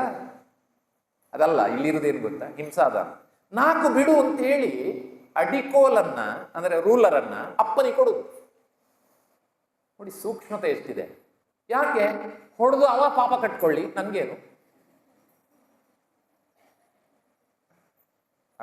ಎಷ್ಟೋ ವಿಷಯಗಳಲ್ಲಿ ನಾವು ನೋಡಿ ನಮ್ಮ ಮನೆಗಳ ವರ್ತನೆಯಲ್ಲಿ ನಾನು ಮಾಡುವುದಿಲ್ಲ, ಬೇರೆಯವರು ಮಾಡಲಿಕ್ಕೆ ನಾವು ದಾನ ಮಾಡುವುದು, ವಸ್ತುಗಳನ್ನು ಕೊಡುವುದು, ಅದಕ್ಕೇನಾದ್ರು ಕೆಲಸ ತಪ್ಪು ಕೆಲಸಗಳಾಗುವುದಕ್ಕೆ ಹಿಂಸಾದಾನ ಇದನ್ನ ಮಾಡುವುದಿಲ್ಲ. ಯಾವತ್ತು ನಾನು ಹಿಂಸೆ ಮಾಡುವುದಿಲ್ಲ, ಹಿಂಸಾ ದಾನವನ್ನೂ ಮಾಡುವುದಿಲ್ಲ ಅನ್ನೋದು ಗುಣವ್ರತ ಆಗ್ತದೆ, ಅನರ್ಥದಂಡ ವ್ರತಗಳಲ್ಲಿ ಒಂದಾಗ್ತದೆ ಅಂತ. ಮೂರನೇದ್ದು ಅಪಧ್ಯಾನ ಅಂತ. ಏನು ಅಪಧ್ಯಾನ ಅಂದ್ರೆ ಏನೂ ಪ್ರಯೋಜನ ಇಲ್ಲದೆ ಇರತಕ್ಕಂತಹ ಸಂಗತಿಗಳನ್ನು ಸುಮ್ಮನೆ ಕೂತ್ಕೊಂಡು ಮಾತಾಡಿ ಸಮಯ ಕಳೆಯುವುದು ಮತ್ತು ಪ್ರಯೋಜನ ಇಲ್ಲದ ಕೆಲಸಗಳನ್ನ ಮಾಡ್ತಾ ಹೋಗುದು ಬಹಳ ಚೆನ್ನಾಗಿದೆ ಅಂತ ಅನಿಸುತ್ತೆ. ಏನೂ ಕೆಲಸ ಇಲ್ಲ, ಸುಮ್ಮನೆ ಮಾತಾಡ್ತಾ ಇರೋದು. ಅದರಿಂದ ಯಾರ್ಯಾರು ಉಪಕಾರ ಆಗುತ್ತೋ ಅಂತ ಕೇಳಿದ್ರೆ ಇಲ್ಲ, ಸಮಯ ವ್ಯರ್ಥ ಆಗ್ತದೆ, ಅದರ ಜೊತೆಯಲ್ಲಿ ಹಾನಿಯೂ ಆಗ್ತದೆ. ನೀವು ಒಂದು ವಿಷಯವನ್ನ, ಅದರಲ್ಲಿಯೂ ಬಹಳ ಮುಖ್ಯವಾಗಿ ಇದೆ ಗುಟ್ಟು ಹೇಳುವ ಕೆಲಸ. ಆ ಮನೆ ಗುಟ್ಟನ್ನು ಈ ಮನೆ ಗುಟ್ಟನ್ನು ಇನ್ನೊಬ್ಬರಿಗೆ ಹೇಳುದು. ಅದಕ್ಕೆ ಬಹಳ ಚಂದ ಮಾಡಿ ಒಂದು ಮಾತು ಹೇಳಿದ್ದಾರೆ, ನಿಮ್ಮೊಳಗಿರುವ ಒಂದು ಗುಟ್ಟನ್ನ ಇನ್ನೊಬ್ಬರಿಗೆ ಹೇಳಿ ಯಾರಿಗೂ ಹೇಳಬೇಡ ಅಂತ ಹೇಳಿದ್ರೆ ನಿಮಗೇ ನಿಮ್ಮೊಳಗೆ ಇಟ್ಕೊಳ್ಳಿಕ್ಕೆ ಸಾಧ್ಯ ಆಗದಿದ್ರೆ ಅವನಿಗಾಗ್ತದ ಅಂತ. ಯಾಕೆ ಮೂಲ ಜವಾಬ್ದಾರ ನೀನೇ. ಈಗ ಆ ಗುಟ್ಟನ್ನು ಗುಟ್ಟಾಗಿ ಇಟ್ಕೊಳ್ಳೋ ಮೂಲ ಜವಾಬ್ದಾರನೇ. ಆದ್ರೆ ನಾವೆಂತ ಹೇಳುದು, ನೀವು ನಮ್ಮವ್ರು ಅಂತ ಹೇಳುದು ನಿಮ್ಮ ಹತ್ರ ಅಂತ ಹೇಳಿ, ಯಾಕಂದ್ರೆ ನನ್ಗೆ ಇಟ್ಕೊಳ್ಲಿಕ್ಕೆ ಆಗುದಿಲ್ಲ, ಅದ್ರಿಂದ ಅವನು ಇಟ್ಕೊಳ್ತಾನೆ, ಅವನಿಗೆ ಸಲೀಸ್, ಅವ ಇನ್ನೊಬ್ಬರಿಗೆ ಹೇಳಿ ನಾನು ಯಾರಿಗೂ ಹೇಳಿಲ್ಲ ಅಂತ ಇಟ್ಕೊಂಡ್ಬಿಡ್ತಾನೆ. ಕೊನೆಗೆ ಓಪನ್ ಸೀಕ್ರೆಟ್ ಅಂತ ಹೇಳುದು ನಾವು. ಎಲ್ರಿಗೂ ಗೊತ್ತಿದೆ, ಯಾರು ಗೊತ್ತಿಲ್ಲದಾಗ ಸುಮ್ಮನೆ ಇರ್ತಾರೆ ಅಂತ. ಹಾಗಾಗಿ ಆದ್ದರಿಂದ ನಾವು ಮಾಡ್ತಕ್ಕಂಥ ಅಪಧ್ಯಾನ ಅಂದ್ರೆ ಸುಮ್ಮನೆ ವ್ಯರ್ಥವಾಗಿ ಸಮಯವನ್ನ ಕಳೆಯುವುದು, ಮತ್ತು ಆ ಸಮಯದಲ್ಲಿ ನಾವು ಆಡಿದ ಮಾತು, ಮಾಡಿದ ಕ್ರಿಯೆ ಯಾವುದೇ ರೀತಿಯಲ್ಲಿ ನಮ್ಮ ಜೀವನಕ್ಕೆ, ಅದರಲ್ಲಿಯೂ ಆಧ್ಯಾತ್ಮಿಕ ಜೀವನಕ್ಕೆ ಉಪಯೋಗ ಆಗುವುದಿಲ್ಲ ಅಂತಾದ್ರೆ ಆ ತರದ ಕೆಲಸವನ್ನ ನಾನು ಮಾಡುವುದಿಲ್ಲ. ನೀವು ನೋಡ್ಬೇಕು. ಉದಾಹರಣೆಗೆ ಸುಮ್ಮನೆ ನಾನು ನೆನಪು ಮಾಡ್ಕೊಳ್ಳೋದು, ಈಗ ಗುರುಗಳು ಬರ್ತಾರೆ, ಮುನಿಗಳು ಬರ್ತಾರೆ, ಆರಿಕರು ಬರ್ತಾರೆ, ನೀವು ಅವರ ಸನ್ನಿಧಾನದಲ್ಲಿ ನೋಡಿ ಯಾವತ್ತಾದ್ರೂ ಲೋಕಾಭಿರಾಮ ಮಾತನಾಡ್ಕೊಂಡು ಕೂತಿದ್ದಾರೆ? ಹೋದ ಕೂಡಲೇ ಒಂದ್ಸಲ ರತ್ನತ್ರಯ ಕುಶಲ ಮುಗಿಯಿತು, ಅದಾದ್ಮೇಲೆ ಧರ್ಮದ ವಿಷಯವನ್ನೇ ಮಾಡ್ತಾರೆ, ಪ್ರೇರಣೆ ಕೊಡ್ತಕ್ಕಂಥ ವಿಷಯವನ್ನೇ ಮಾತನಾಡ್ತಾರೆ. ಯಾವತ್ತೂ ಕೂಡ ಅನಾವಶ್ಯಕ ರಾಜಕೀಯದ ವಿಷಯವೋ ಇನ್ನೇನೋ ಅಕಸ್ಮಾತ್ ಮಾತನಾಡಿದ್ರೆ ಬೇಡ, ಏನು ಹೇಳೋದಿಲ್ಲ, ನಾವು ಯೋಚನೆ ಮಾಡ್ಬೇಕು ಅವ್ರ ಬಗ್ಗೆ. ಹಾಗಾಗಿ ಮೂರನೇದಾಗಿರ್ತಕ್ಕಂತಹದ್ದು ಅಪಧ್ಯಾನ ಅಂತ. ನಾಲ್ಕನೇದು ಪ್ರಮಾದಚರ್ಯ ಅಂತ. ಇದು ಇನ್ನೂ ಚೆನ್ನಾಗಿದೆ, ನಂಗೆ ತುಂಬಾ ಇಷ್ಟ ಅಂತ ಹೇಳಿ. ಏನು ಪ್ರಮಾದಚರ್ಯ ಅಂದ್ರೆ ಯಾರಿಗೂ ಉಪಯೋಗ ಇಲ್ಲ ಆ ಥರದ ಕೆಲಸ ಮಾಡುವುದು ಅಂತ. ಒಳ್ಳೆ ಉದಾಹರಣೆ ಅಂದ್ರೆ ಈ ಹಾಲ್ ಇದೆ ಅಲ್ಲ, ನಾನು ಉದಾಹರಣೆ ಕೊಡಿ. ಎಲ್ಲ ಆಯ್ತು, ಕಾರ್ಯಕ್ರಮ ಆಯ್ತು, ಬಿಟ್ಟು ಹೋಗ್ತಿದ್ರಿ, 15 ಫ್ಯಾನು ತಿರುಗ್ತಾ ಇರ್ತದೆ, ನೀವು ಸೀದಾ ಹೋಗ್ತಾ ಇರ್ತೀರಿ. ಆ ಅಪರಾಧವನ್ನು ಇಲ್ಲಿ ಹೇಳ್ತಾ ಇದ್ದಾರೆ. ಗೊತ್ತಿಲ್ಲ, ನನ್ನ ಮಾತು ಮತ್ತು ನನ್ನ ಮನೋಭಾವ ಸರಿಯೋ ತಪ್ಪೋ ಗೊತ್ತಿಲ್ಲ. ನಾನು ಎಷ್ಟೋ ಸಲ ನನ್ನ ವಿದ್ಯಾರ್ಥಿಗಳಿಗೆ ಹೇಳ್ತೇನೆ, ಮನೆಯಲ್ಲಿ ನಾವು ಲೈಟ್ ಹಾಕ್ತೇವೆ, ಲೈಟ್ಗಳನ್ನು ಹಾಕ್ಕೊಳ್ತೇವೆ. ನಿಜವಾಗಿ ಗೊತ್ತಿಲ್ಲ, ನನ್ನನ್ನು ತಪ್ಪು ತಿಳಿದ್ರೂ ಪರವಾಗಿಲ್ಲ, ನಾನು ಹೇಳುದು, ಒಂದು ಕೋಣೆಯಲ್ಲಿ ನಿಮಗೆ ಕೆಲಸ ಇರುವಾಗ ಮಾತ್ರ ಲೈಟ್ ಹಾಕಿ ಅಲ್ಲಿಂದ ಹೊರಗೆ ಬರ್ತಾ ಇದ್ದ ಲೈಟ್ ತೆಗಿಬೇಕು. ಅಯ್ಯೋ, ಗೌರ್ಮೆಂಟ್ ಫ್ರೀ ಕೊಡ್ತಾ ಇದೆ.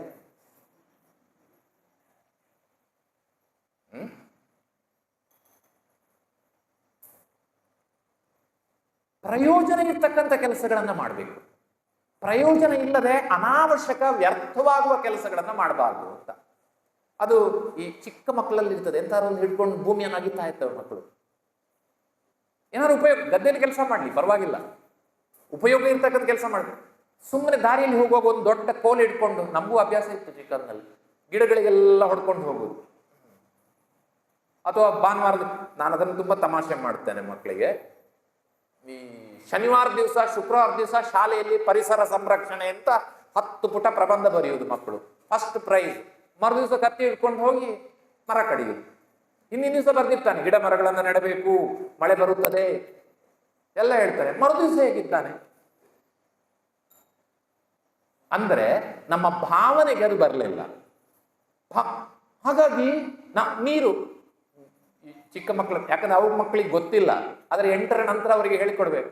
ಟ್ಯಾಪ್ ಬಿಟ್ಟು ಕೈ ತೊಳಿತಾಲೇ ಇರ್ತಾರೆ, ನೀರು ಹೋಗ್ತಲೇ ಇರ್ತದೆ. ಆಮೇಲೆ ಬಂದ್ ಮಾಡ್ಲಿಕ್ಕೂ ಕೆಲವು ಸಲ ಮರೀತಾರೆ, ಹೋಗ್ತಾ ಇರ್ತಾರೆ. ದೊಡ್ಡವರು ಸೇರಿಸಿ ಹೇಳ್ತಾ ಇರೋದು ನಾನು, ಮಕ್ಕಳನ್ನು ಸಾಂಕೇತಿಕವಾಗಿ ಹೇಳೋದು ಅಷ್ಟೇ. ಒಂದು ಲೈಟ್ ಇರಬಹುದು, ಒಂದು ನೀರಿರಬಹುದು, ಯಾವುದೇ ವಿಷಯದಲ್ಲಿ ಅನಾವಶ್ಯಕವಾಗಿ ನಾವು ವ್ಯರ್ಥವಾಗಿ ಅದನ್ನ ಹಾಳು ಮಾಡಬಾರ್ದು. ಮಾಡಿದ್ರೆ ಅದರಿಂದ ಪಾಪ ಇದೆ. ಇದನ್ನ ಮಾಡುವುದಿಲ್ಲ, ಅನಾವಶ್ಯಕವಾಗಿ ಯಾವುದೇ ಕ್ರಿಯೆಗಳನ್ನ, ವ್ಯರ್ಥ ಕೆಲಸಗಳನ್ನ ನಾನು ಮಾಡುವುದಿಲ್ಲ ಅಂತ ಹೇಳ್ತಕ್ಕಂಥದ್ದೇ ಅಪಧ್ಯಾನ ಅಂತ ಹೇಳ್ತಾರೆ ಅಂತ. ಮತ್ತು ಕೊನೆಯದ್ದು ದುಶ್ರುತಿ ಅಂತ. ಏನು ಅಂದ್ರೆ ಬೇಡದೇ ಇರುವುದನ್ನ ಕೇಳಿಸಿಕೊಳ್ಳುವುದು, ಅಥವಾ ಬೇಡದೇ ಇರುವುದನ್ನು ಇನ್ನೊಬ್ರಿಗೆ ಹೇಳುದು, ಮುಖ್ಯವಾಗಿ ಕೇಳಿಸಿಕೊಳ್ಳುವುದು. ಅಶ್ಲೀಲವಾಗಿರ್ತಕ್ಕಂಥ, ಜೀವನಕ್ಕೆ ಉಪಯೋಗ ಇಲ್ಲದೆ ಇರ್ತದೆ, ನಮ್ಮ ಮನಸ್ಸನ್ನ ಕೆರಳಿಸುವಂತ ಅಥವಾ ಕೆಟ್ಟ ಕೆಲಸಗಳಿಗೆ ಪ್ರಚೋದಿಸ್ತಕ್ಕಂತಹ ಸಂಗತಿಗಳನ್ನು ನಾವು ಕೇಳಿಸಿಕೊಳ್ಳುವುದು. ಈಗಂತೂ ಕೇಳಿಸಿಕೊಳ್ಳಬೇಕು ಅಂತಿಲ್ಲ, ಕೈಯಲ್ಲೇ ಬಂದು ಕೂತಿದೆ.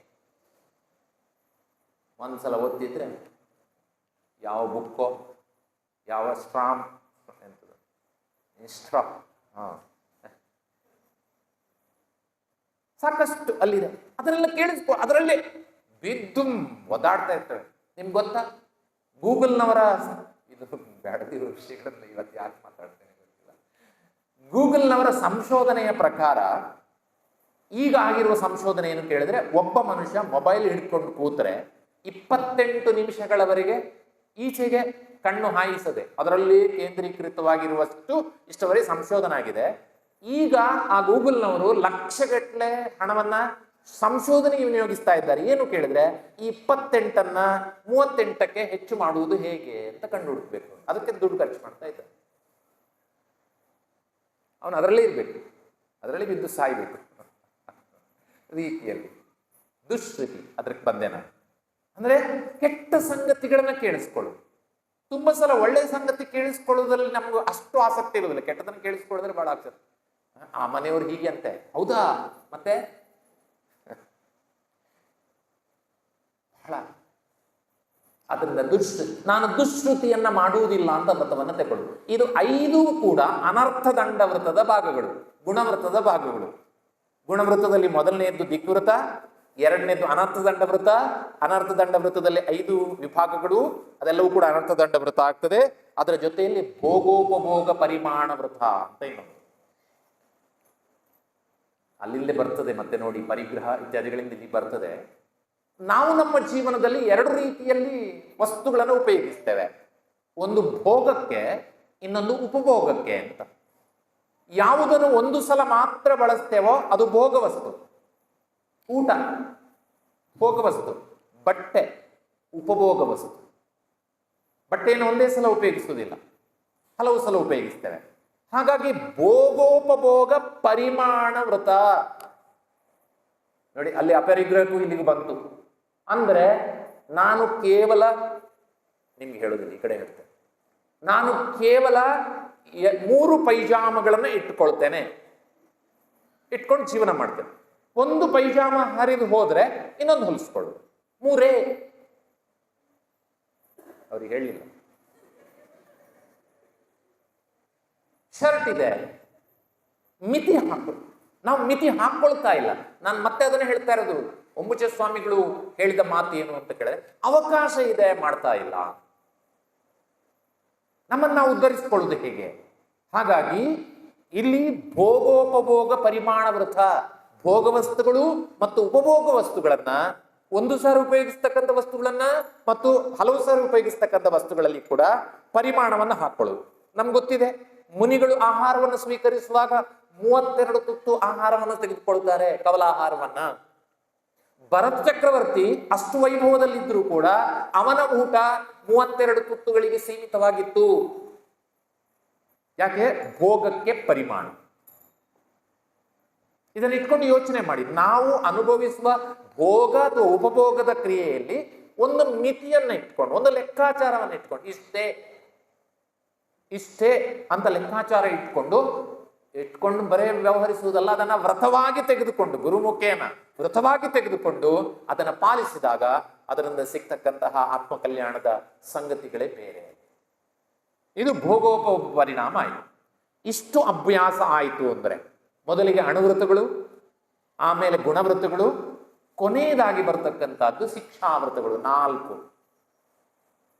ನಾಲ್ಕು ಶಿಕ್ಷಾವೃತ್ತಗಳು. ಇದಕ್ಕೆ ಯಾಕೆ ಶಿಕ್ಷಾವೃತ್ತಗಳು ಅಂತ ಹೇಳಿದ್ರು ಅಂದ್ರೆ ಅದು ಶಿಕ್ಷೆ ಅಲ್ಲ. ಆ ವೃತ್ತಗಳನ್ನು ತಗೊಂಡ್ರೆ ನಿಮಗೆ ಶಿಕ್ಷೆ ಅಂತಲ್ಲ, ಶಿಕ್ಷಣ ಅಂತ ಅರ್ಥ. ಅಲ್ಲಿ ಮುಂದೆ ನೀವೇನಾಗಬೇಕೋ, ಗುರುಸ್ಥಾನವನ್ನ ಅಲಂಕರಿಸಬೇಕು, ದೀಕ್ಷೆಯನ್ನು ಸ್ವೀಕರಿಸಿ ಬದುಕು ನಡೆಸಬೇಕಲ್ಲ, ಅದಕ್ಕೆ ಶ್ರಾವಕನಾಗಿರುವಾಗಲೇ, ಶ್ರಾವಕಿಯಾಗಿರುವಾಗಲೇ ಒಂದು ಶಿಕ್ಷಣ ಈ ವ್ರತಗಳು, ಮುಂದಿನ ವ್ರತಗಳು. ಅದ್ಯಾವುದು? ದೇಶವ್ರತ ಅಥವಾ ದೇಶಾವಕಾಶಿಕ ವ್ರತ ಅಂತ ಕರೀತೇವೆ. ದಿಗ್ವ್ರತದ ಹಾಗೆ ಆದ್ರೆ ಸ್ವಲ್ಪ ವಿಸ್ತಾರವಾದದ್ದು, ಹೆಚ್ಚು ವಿಸ್ತಾರವಾದದ್ದು.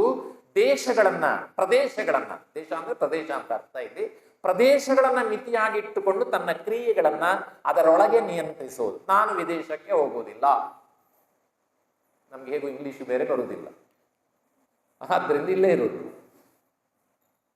ಹೇಗೂ ಹೋಗುವುದಿಲ್ಲ ಅಂತ ನಿಶ್ಚಯ ಅಂತ ಆದ್ರೆ ವೃತವಾಗಿ ತೆಕ್ಕೊಳ್ಳುವುದು. ಒಂದೆಂತ ಮಹಾಭಾಗ್ಯ ವ್ರತದ ಪುಣ್ಯ ನಮಗೆ ಪ್ರಾಪ್ತಿ ಆಗ್ತದೆ. ಆದ್ದರಿಂದ ಒಂದನೇದ್ದು ದೇಶಾವಕಾಶ, ಎರಡನೆಯದ್ದು ಸಾಮಾಯಿಕ ವ್ರತ.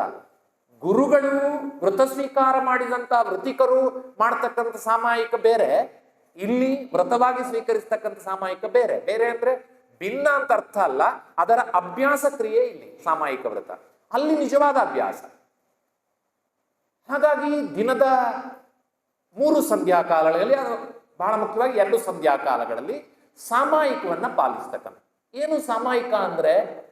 ಸಮಯ ಎಂದರೆ ಆತ್ಮ ಎಂದರ್ಥ. ಸಮಯ ಎಂದರೆ ಆತ್ಮ ಎಂದರ್ಥ.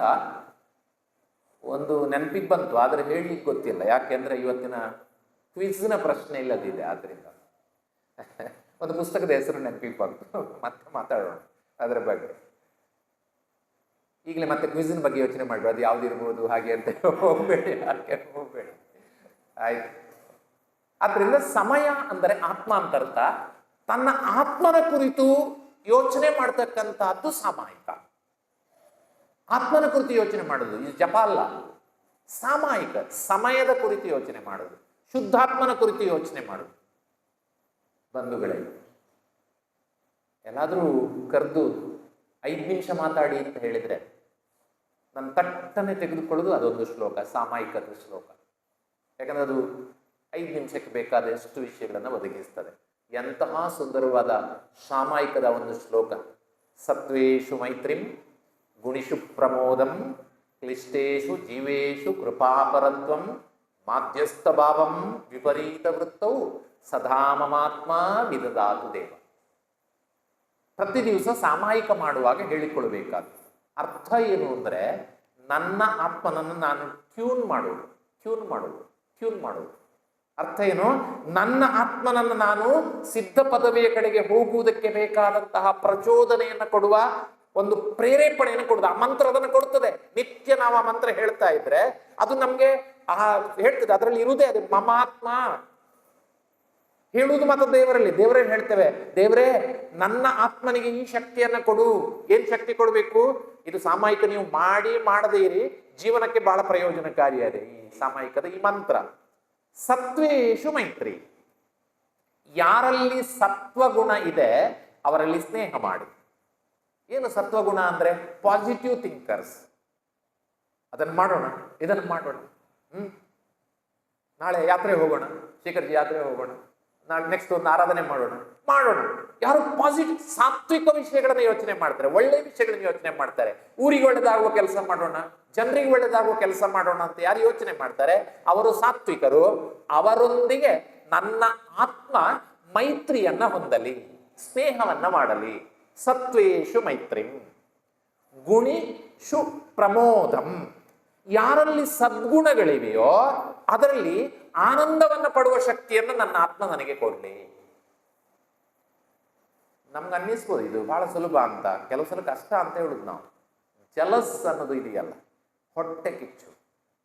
ಎಷ್ಟು ಸಲ ನಮ್ಮಲ್ಲಿ, ನಾನು ಮೊನ್ನೆ ಕರೆಂಟ್ ಇದ್ದು ಹೇಳಿದೆ, ನಮ್ಮ ಮನೆಯಲ್ಲಿ ಕರೆಂಟ್ ಇಲ್ಲದೆ ಪಕ್ಕದ ಮನೆಯಲ್ಲಿ ಕರೆಂಟ್ ಇದ್ರೆ ನಮ್ಗೆ ಉರಿಯು ಹಾಗೆ ನೋಡಿ.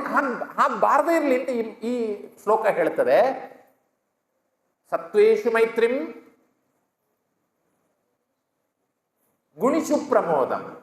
ಗುಣಿಗಳು ಯಾರಿದ್ದಾರೋ, ಸದ್ಗುಣಿಗಳು ಯಾರಿದ್ದಾರೋ, ಒಳ್ಳೆಯ ಯೋಚನೆಯನ್ನು ಮಾಡ್ತಕ್ಕಂಥವ್ರು ಯಾರಿದ್ದಾರೋ ಅವರ ಜೊತೆಯಲ್ಲಿ ನಾನು ಸಂತೋಷ ಪಡುವ ಹಾಗೆ ಆಗಲಿ, ಅವರ ಗುಣಗಳನ್ನ ಕಂಡು ಸಂತೋಷ ಪಡುವ ಹಾಗೆ ಆಗಲಿ ಅಂತ. ನಮ್ಮಲ್ಲಿ ಒಂದು ಬಹಳ ದೊಡ್ಡ ಮಾತಿದೆ, ಈ ಜಗತ್ತು ಯಶಸ್ಸನ್ನು ಪ್ರೀತಿಸುತ್ತದೆ, ಯಶಸ್ವಿ ಮನುಷ್ಯನನ್ನು ದ್ವೇಷಿಸುತ್ತದೆ ಅಂತ. ಒಬ್ಬ ತನ್ನ ಸದ್ಗುಣಗಳಿಂದ ದೊಡ್ಡ ಮನುಷ್ಯ ಆದ ಅಂತ ಇಟ್ಕೊಳ್ಳಿ, ನೋಡಿ ಭಾರಿ ಜಂಬ, ಅವನಿಗೆ ದೊಡ್ಡ ಕಾರಲ್ಲಿ ಬರ್ತಾನೆ, ಇನ್ನೇನೇನೇನು ಅವನಲ್ಲಿ ಇರ್ತಕ್ಕಂಥ ಅವನ ಸಂಪಾದನೆ ಇರ್ಬೋದು, ಏನೋ ಒಳ್ಳೆತನ ಇರ್ಬೋದು, ಅದನ್ನ ಕಂಡು ನಾವು ಆನಂದಿಸುವ ಗುಣ ನನ್ನ ಮನಸ್ಸಲ್ಲಿ ಬರಲಿ. ಸದ್ಗುಣಗಳನ್ನು ಆನಂದಿಸುವುದು, ಯಾರಲ್ಲಿ ಒಳ್ಳೆಯ ಗುಣಗಳಿದ್ದಾವೆ ಅದನ್ನು ಆನಂದಿಸುವುದು. ಇದನ್ನು ನನ್ನ ತರಗತಿಯಲ್ಲಿ ಒಳ್ಳೆ ಪ್ರಯೋಗ ಮಾಡ್ತೇನೆ ನಾನು. ಮಕ್ಕಳಿಗೆ ಮೊದಲಿಗೆ ಹೇಳಿರ್ತೇವೆ ಪ್ರಾರಂಭದಲ್ಲಿ, ಹೀಗಿರ್ಬೇಕು, ಮತ್ತೊಬ್ಬರಲ್ಲಿ ಒಳ್ಳೆಯ ಗುಣ ಇದ್ದರೆ ಅದನ್ನು ಸಂತೋಷ ಪಡಬೇಕು ಅಂತ.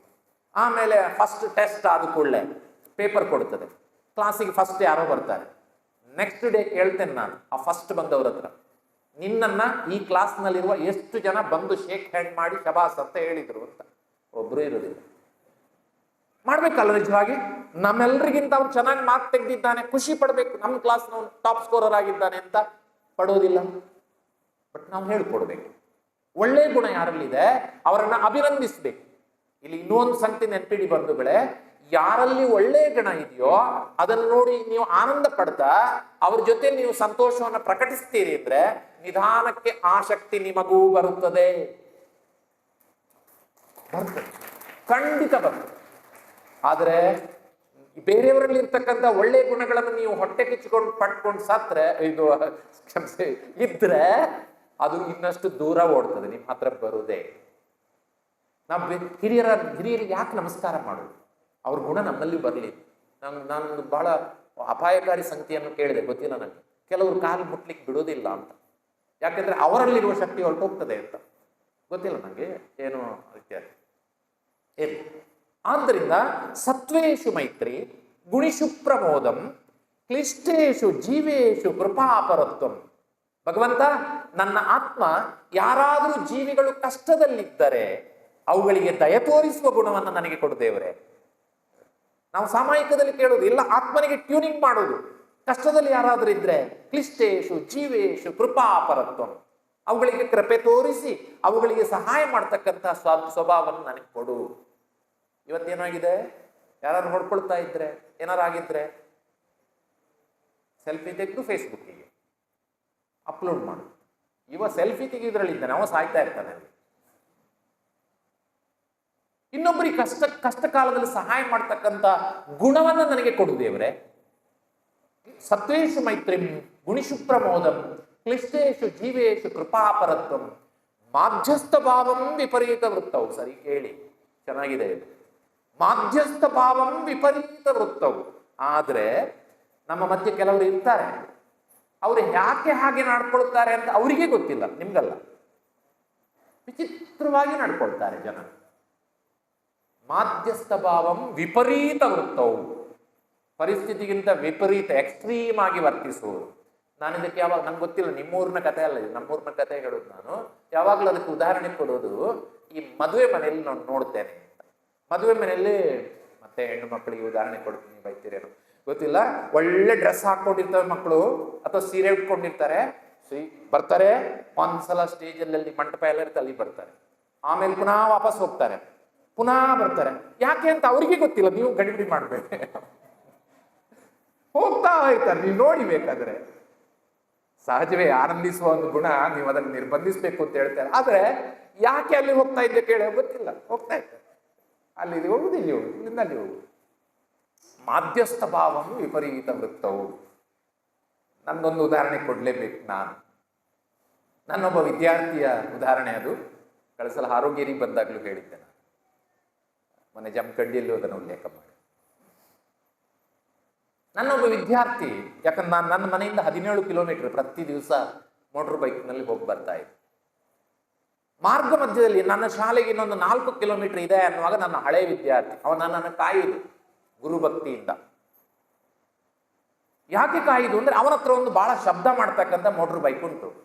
ಒಂದು ಸಲ ನನ್ನ ಮೋಟರ್ ಬೈಕಿನ ಪಕ್ಕದಲ್ಲೇ ಅದನ್ನು ಢರ್ ಅಂತ ಮಾಡ್ಕೊಂಡು ಹೋದ್ರೆ ಅವನಿಗೆ ಆ ದಿವಸದ ದಿನ ಸಾರ್ಥಕ ಆಗುದು, ಅವನಿಗೆ ಏನೋ ಸಂತೋಷ ಆಗುದು. ಆಯ್ತು, ಅದು ಅಲ್ಲೊಂದು ಅಲಂಗಾರ ಅಂತಿದೆ ನಮ್ಮ ಮೂಡುಬಿದ್ರೆಗಿಂತ ಮೊದಲು. ಅಲ್ಲಿವರೆಗೆ ಹೋಗುದವ. ನಾನು ಬಂದ್ಮೇಲೆ, ನಾನು ಮುಂದಕ್ಕೆ ಹೋದ್ಮೇಲೆ ಬರ್ತಾನೆ, ಒಂದು ಸೌಂಡ್ ಮಾಡ್ಕೊಂಡು ಹೋದ, ಭಾಳ ವೇಗವಾಗಿ ಹೋಗ್ತಾನೆ, ನಾನು ಮೆಲ್ಲ ಹೋಗ್ತೇನೆ. ನಾನು ಗಮನಿಸ್ತೇನೆ, ಆದ್ರೆ ಗಮನಿಸಿದಾಗ ಮುಂದೆ ಹೋಗಿ ಇನ್ನೊಮ್ಮೆ ನಿಲ್ತಾನೆ. ಆಮೇಲೆ ಆ ಸರ್ಕಲ್ ಬಂದ ಕೂಡಲೇ ಪುನಃ ಒಂದ್ಸಲ ಹೋಗ್ತಾನೆ, 2 ಸಲ. ಒಂಥರ ದೇವರ ಪೂಜೆ ಇದ್ದಾಗ ಮಾಡ್ಕೊಂಡು ಆಮೇಲೆ ಹೊರಟೋಗ್ತಿದ್ದ.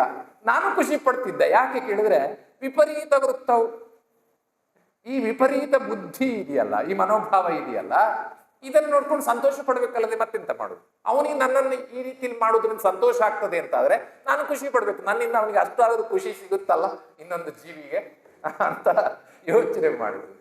ಆದ್ರೆ ನೋಡಿ, ಸಾಮಾಯಿಕ ಪಾಠದಲ್ಲಿ ಹೇಳ್ತಾರೆ, ಸತ್ವೇಶು ಮೈತ್ರಿಂ ಗುಣಿಷು ಪ್ರಮೋದಂ ಕ್ಲಿಷ್ಟೇಶು ಜೀವೇಶು ಕೃಪಾಪರತ್ವಂ ಮಾಧ್ಯಸ್ಥ ಭಾವಂ.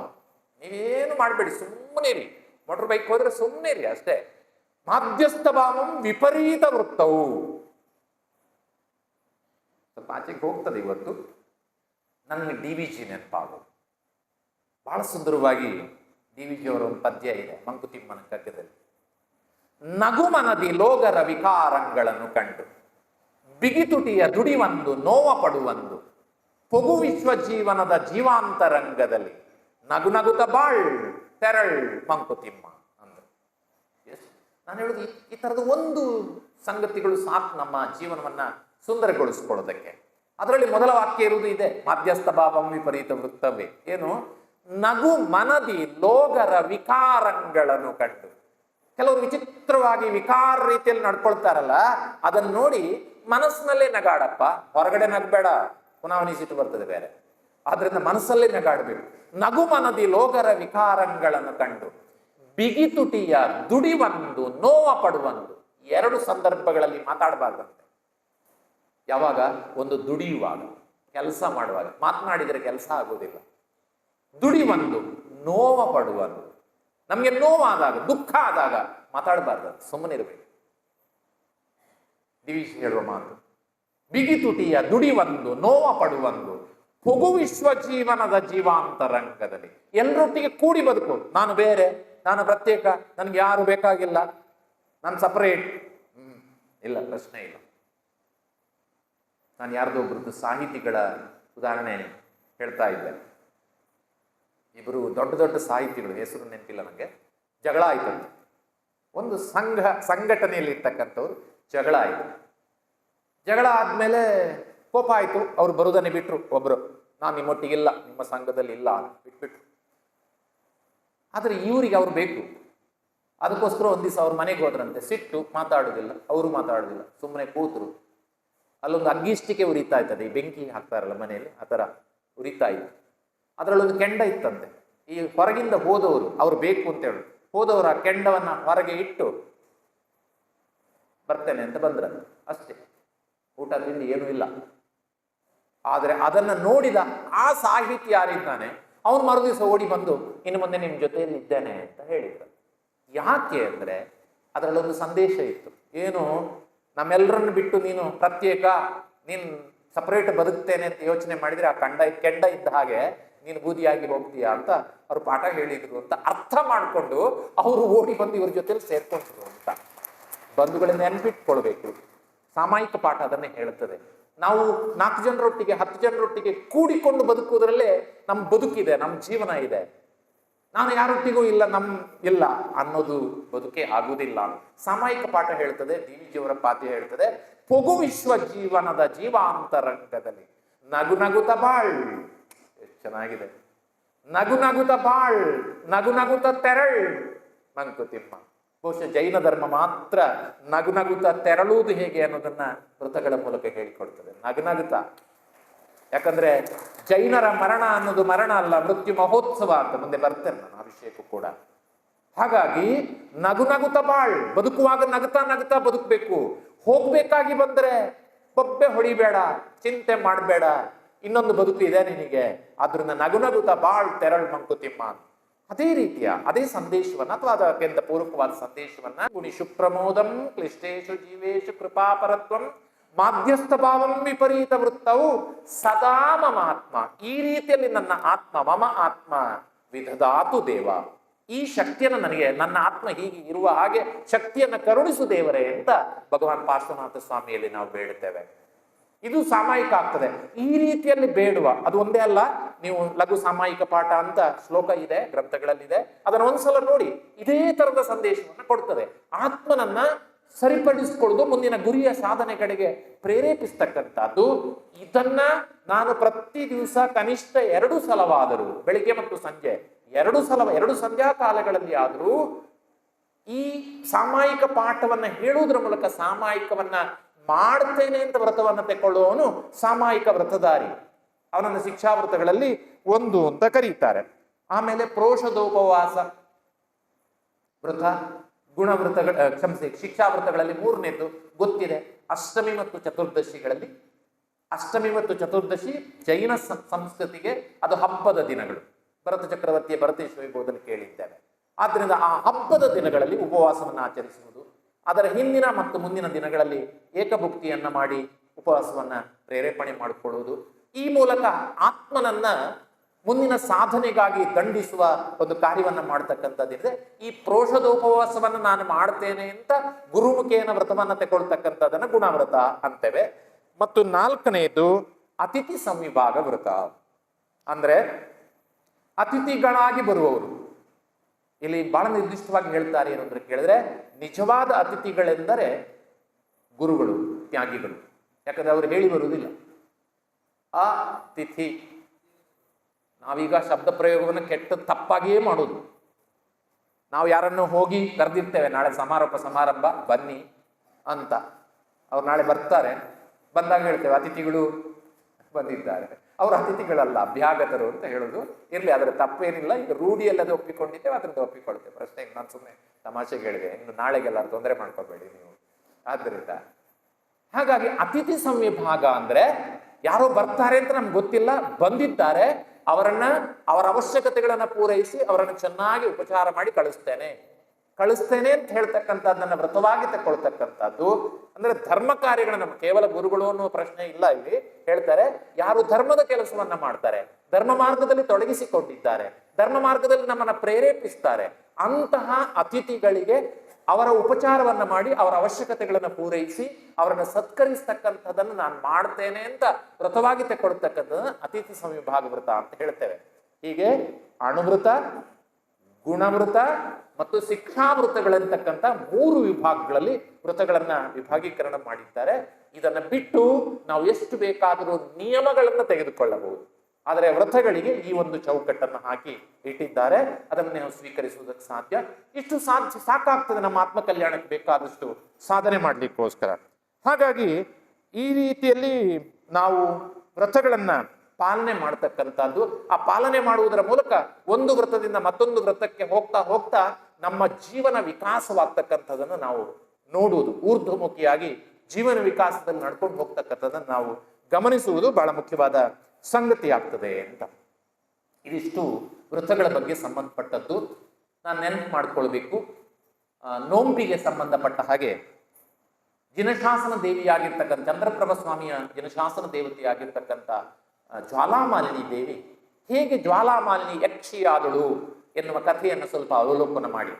ಕನಕ ಮಂಜರಿ 32 ವಾರಗಳ ಕಾಲ ಶುಕ್ರವಾರ ನೋಂಪಿಯನ್ನ ಅತ್ಯಂತ ಶ್ರದ್ಧಾಭಕ್ತಿಯಾಗಿ ಆಚರಿಸಿದ್ದರಿಂದ ಅವಳು ಜಿನಶಾಸನ ದೇವಿಯಾಗಿ 16ನೇ ಉಪಪಾದಶೆಯಲ್ಲಿ ಜನಿಸುವುದಕ್ಕೆ ಕಾರಣ ಆಯಿತು ಅಂತ ನಮ್ಮ ಪುರಾಣಗಳು ಹೇಳ್ತವೆ. ಅಂದ್ರೆ ಒಂದು ನೋಂಪಿಯ ಶಕ್ತಿ ಎಷ್ಟು ಎನ್ನುವುದನ್ನ ನಾವು ಅರ್ಥ ಮಾಡ್ಕೊಳ್ಳೋದಕ್ಕೆ ಸಾಧ್ಯ ಅನ್ನೋದಕ್ಕೆ ಆ ಅಂಶವನ್ನ ಹೇಳಿದೆ. ಹೀಗೆ ಇನ್ನಷ್ಟು ವಿಷಯಗಳನ್ನು ಯೋಚನೆ ಮಾಡಬಹುದು ಅಂತ ಅಂದ್ಕೊಳ್ತಾ ನಾನು ಇವತ್ತಿನ ಇನ್ನೊಂದು ಭಾಗವಾಗಿರ್ತಕ್ಕಂತಹ ಜಪ ಮತ್ತು ತಪಗಳ ಕುರಿತಾದಂತಹ ಯೋಚನೆಗೆ ಹೋಗ್ತೇನೆ. ಮೊದಲನೇದಾಗಿರ್ತಕ್ಕಂಥದ್ದು ಜಪ. ಮೊನ್ನೆ ಒಂದು ವಾಕ್ಯವನ್ನ ನಾನು ಹೇಳಿದೆ,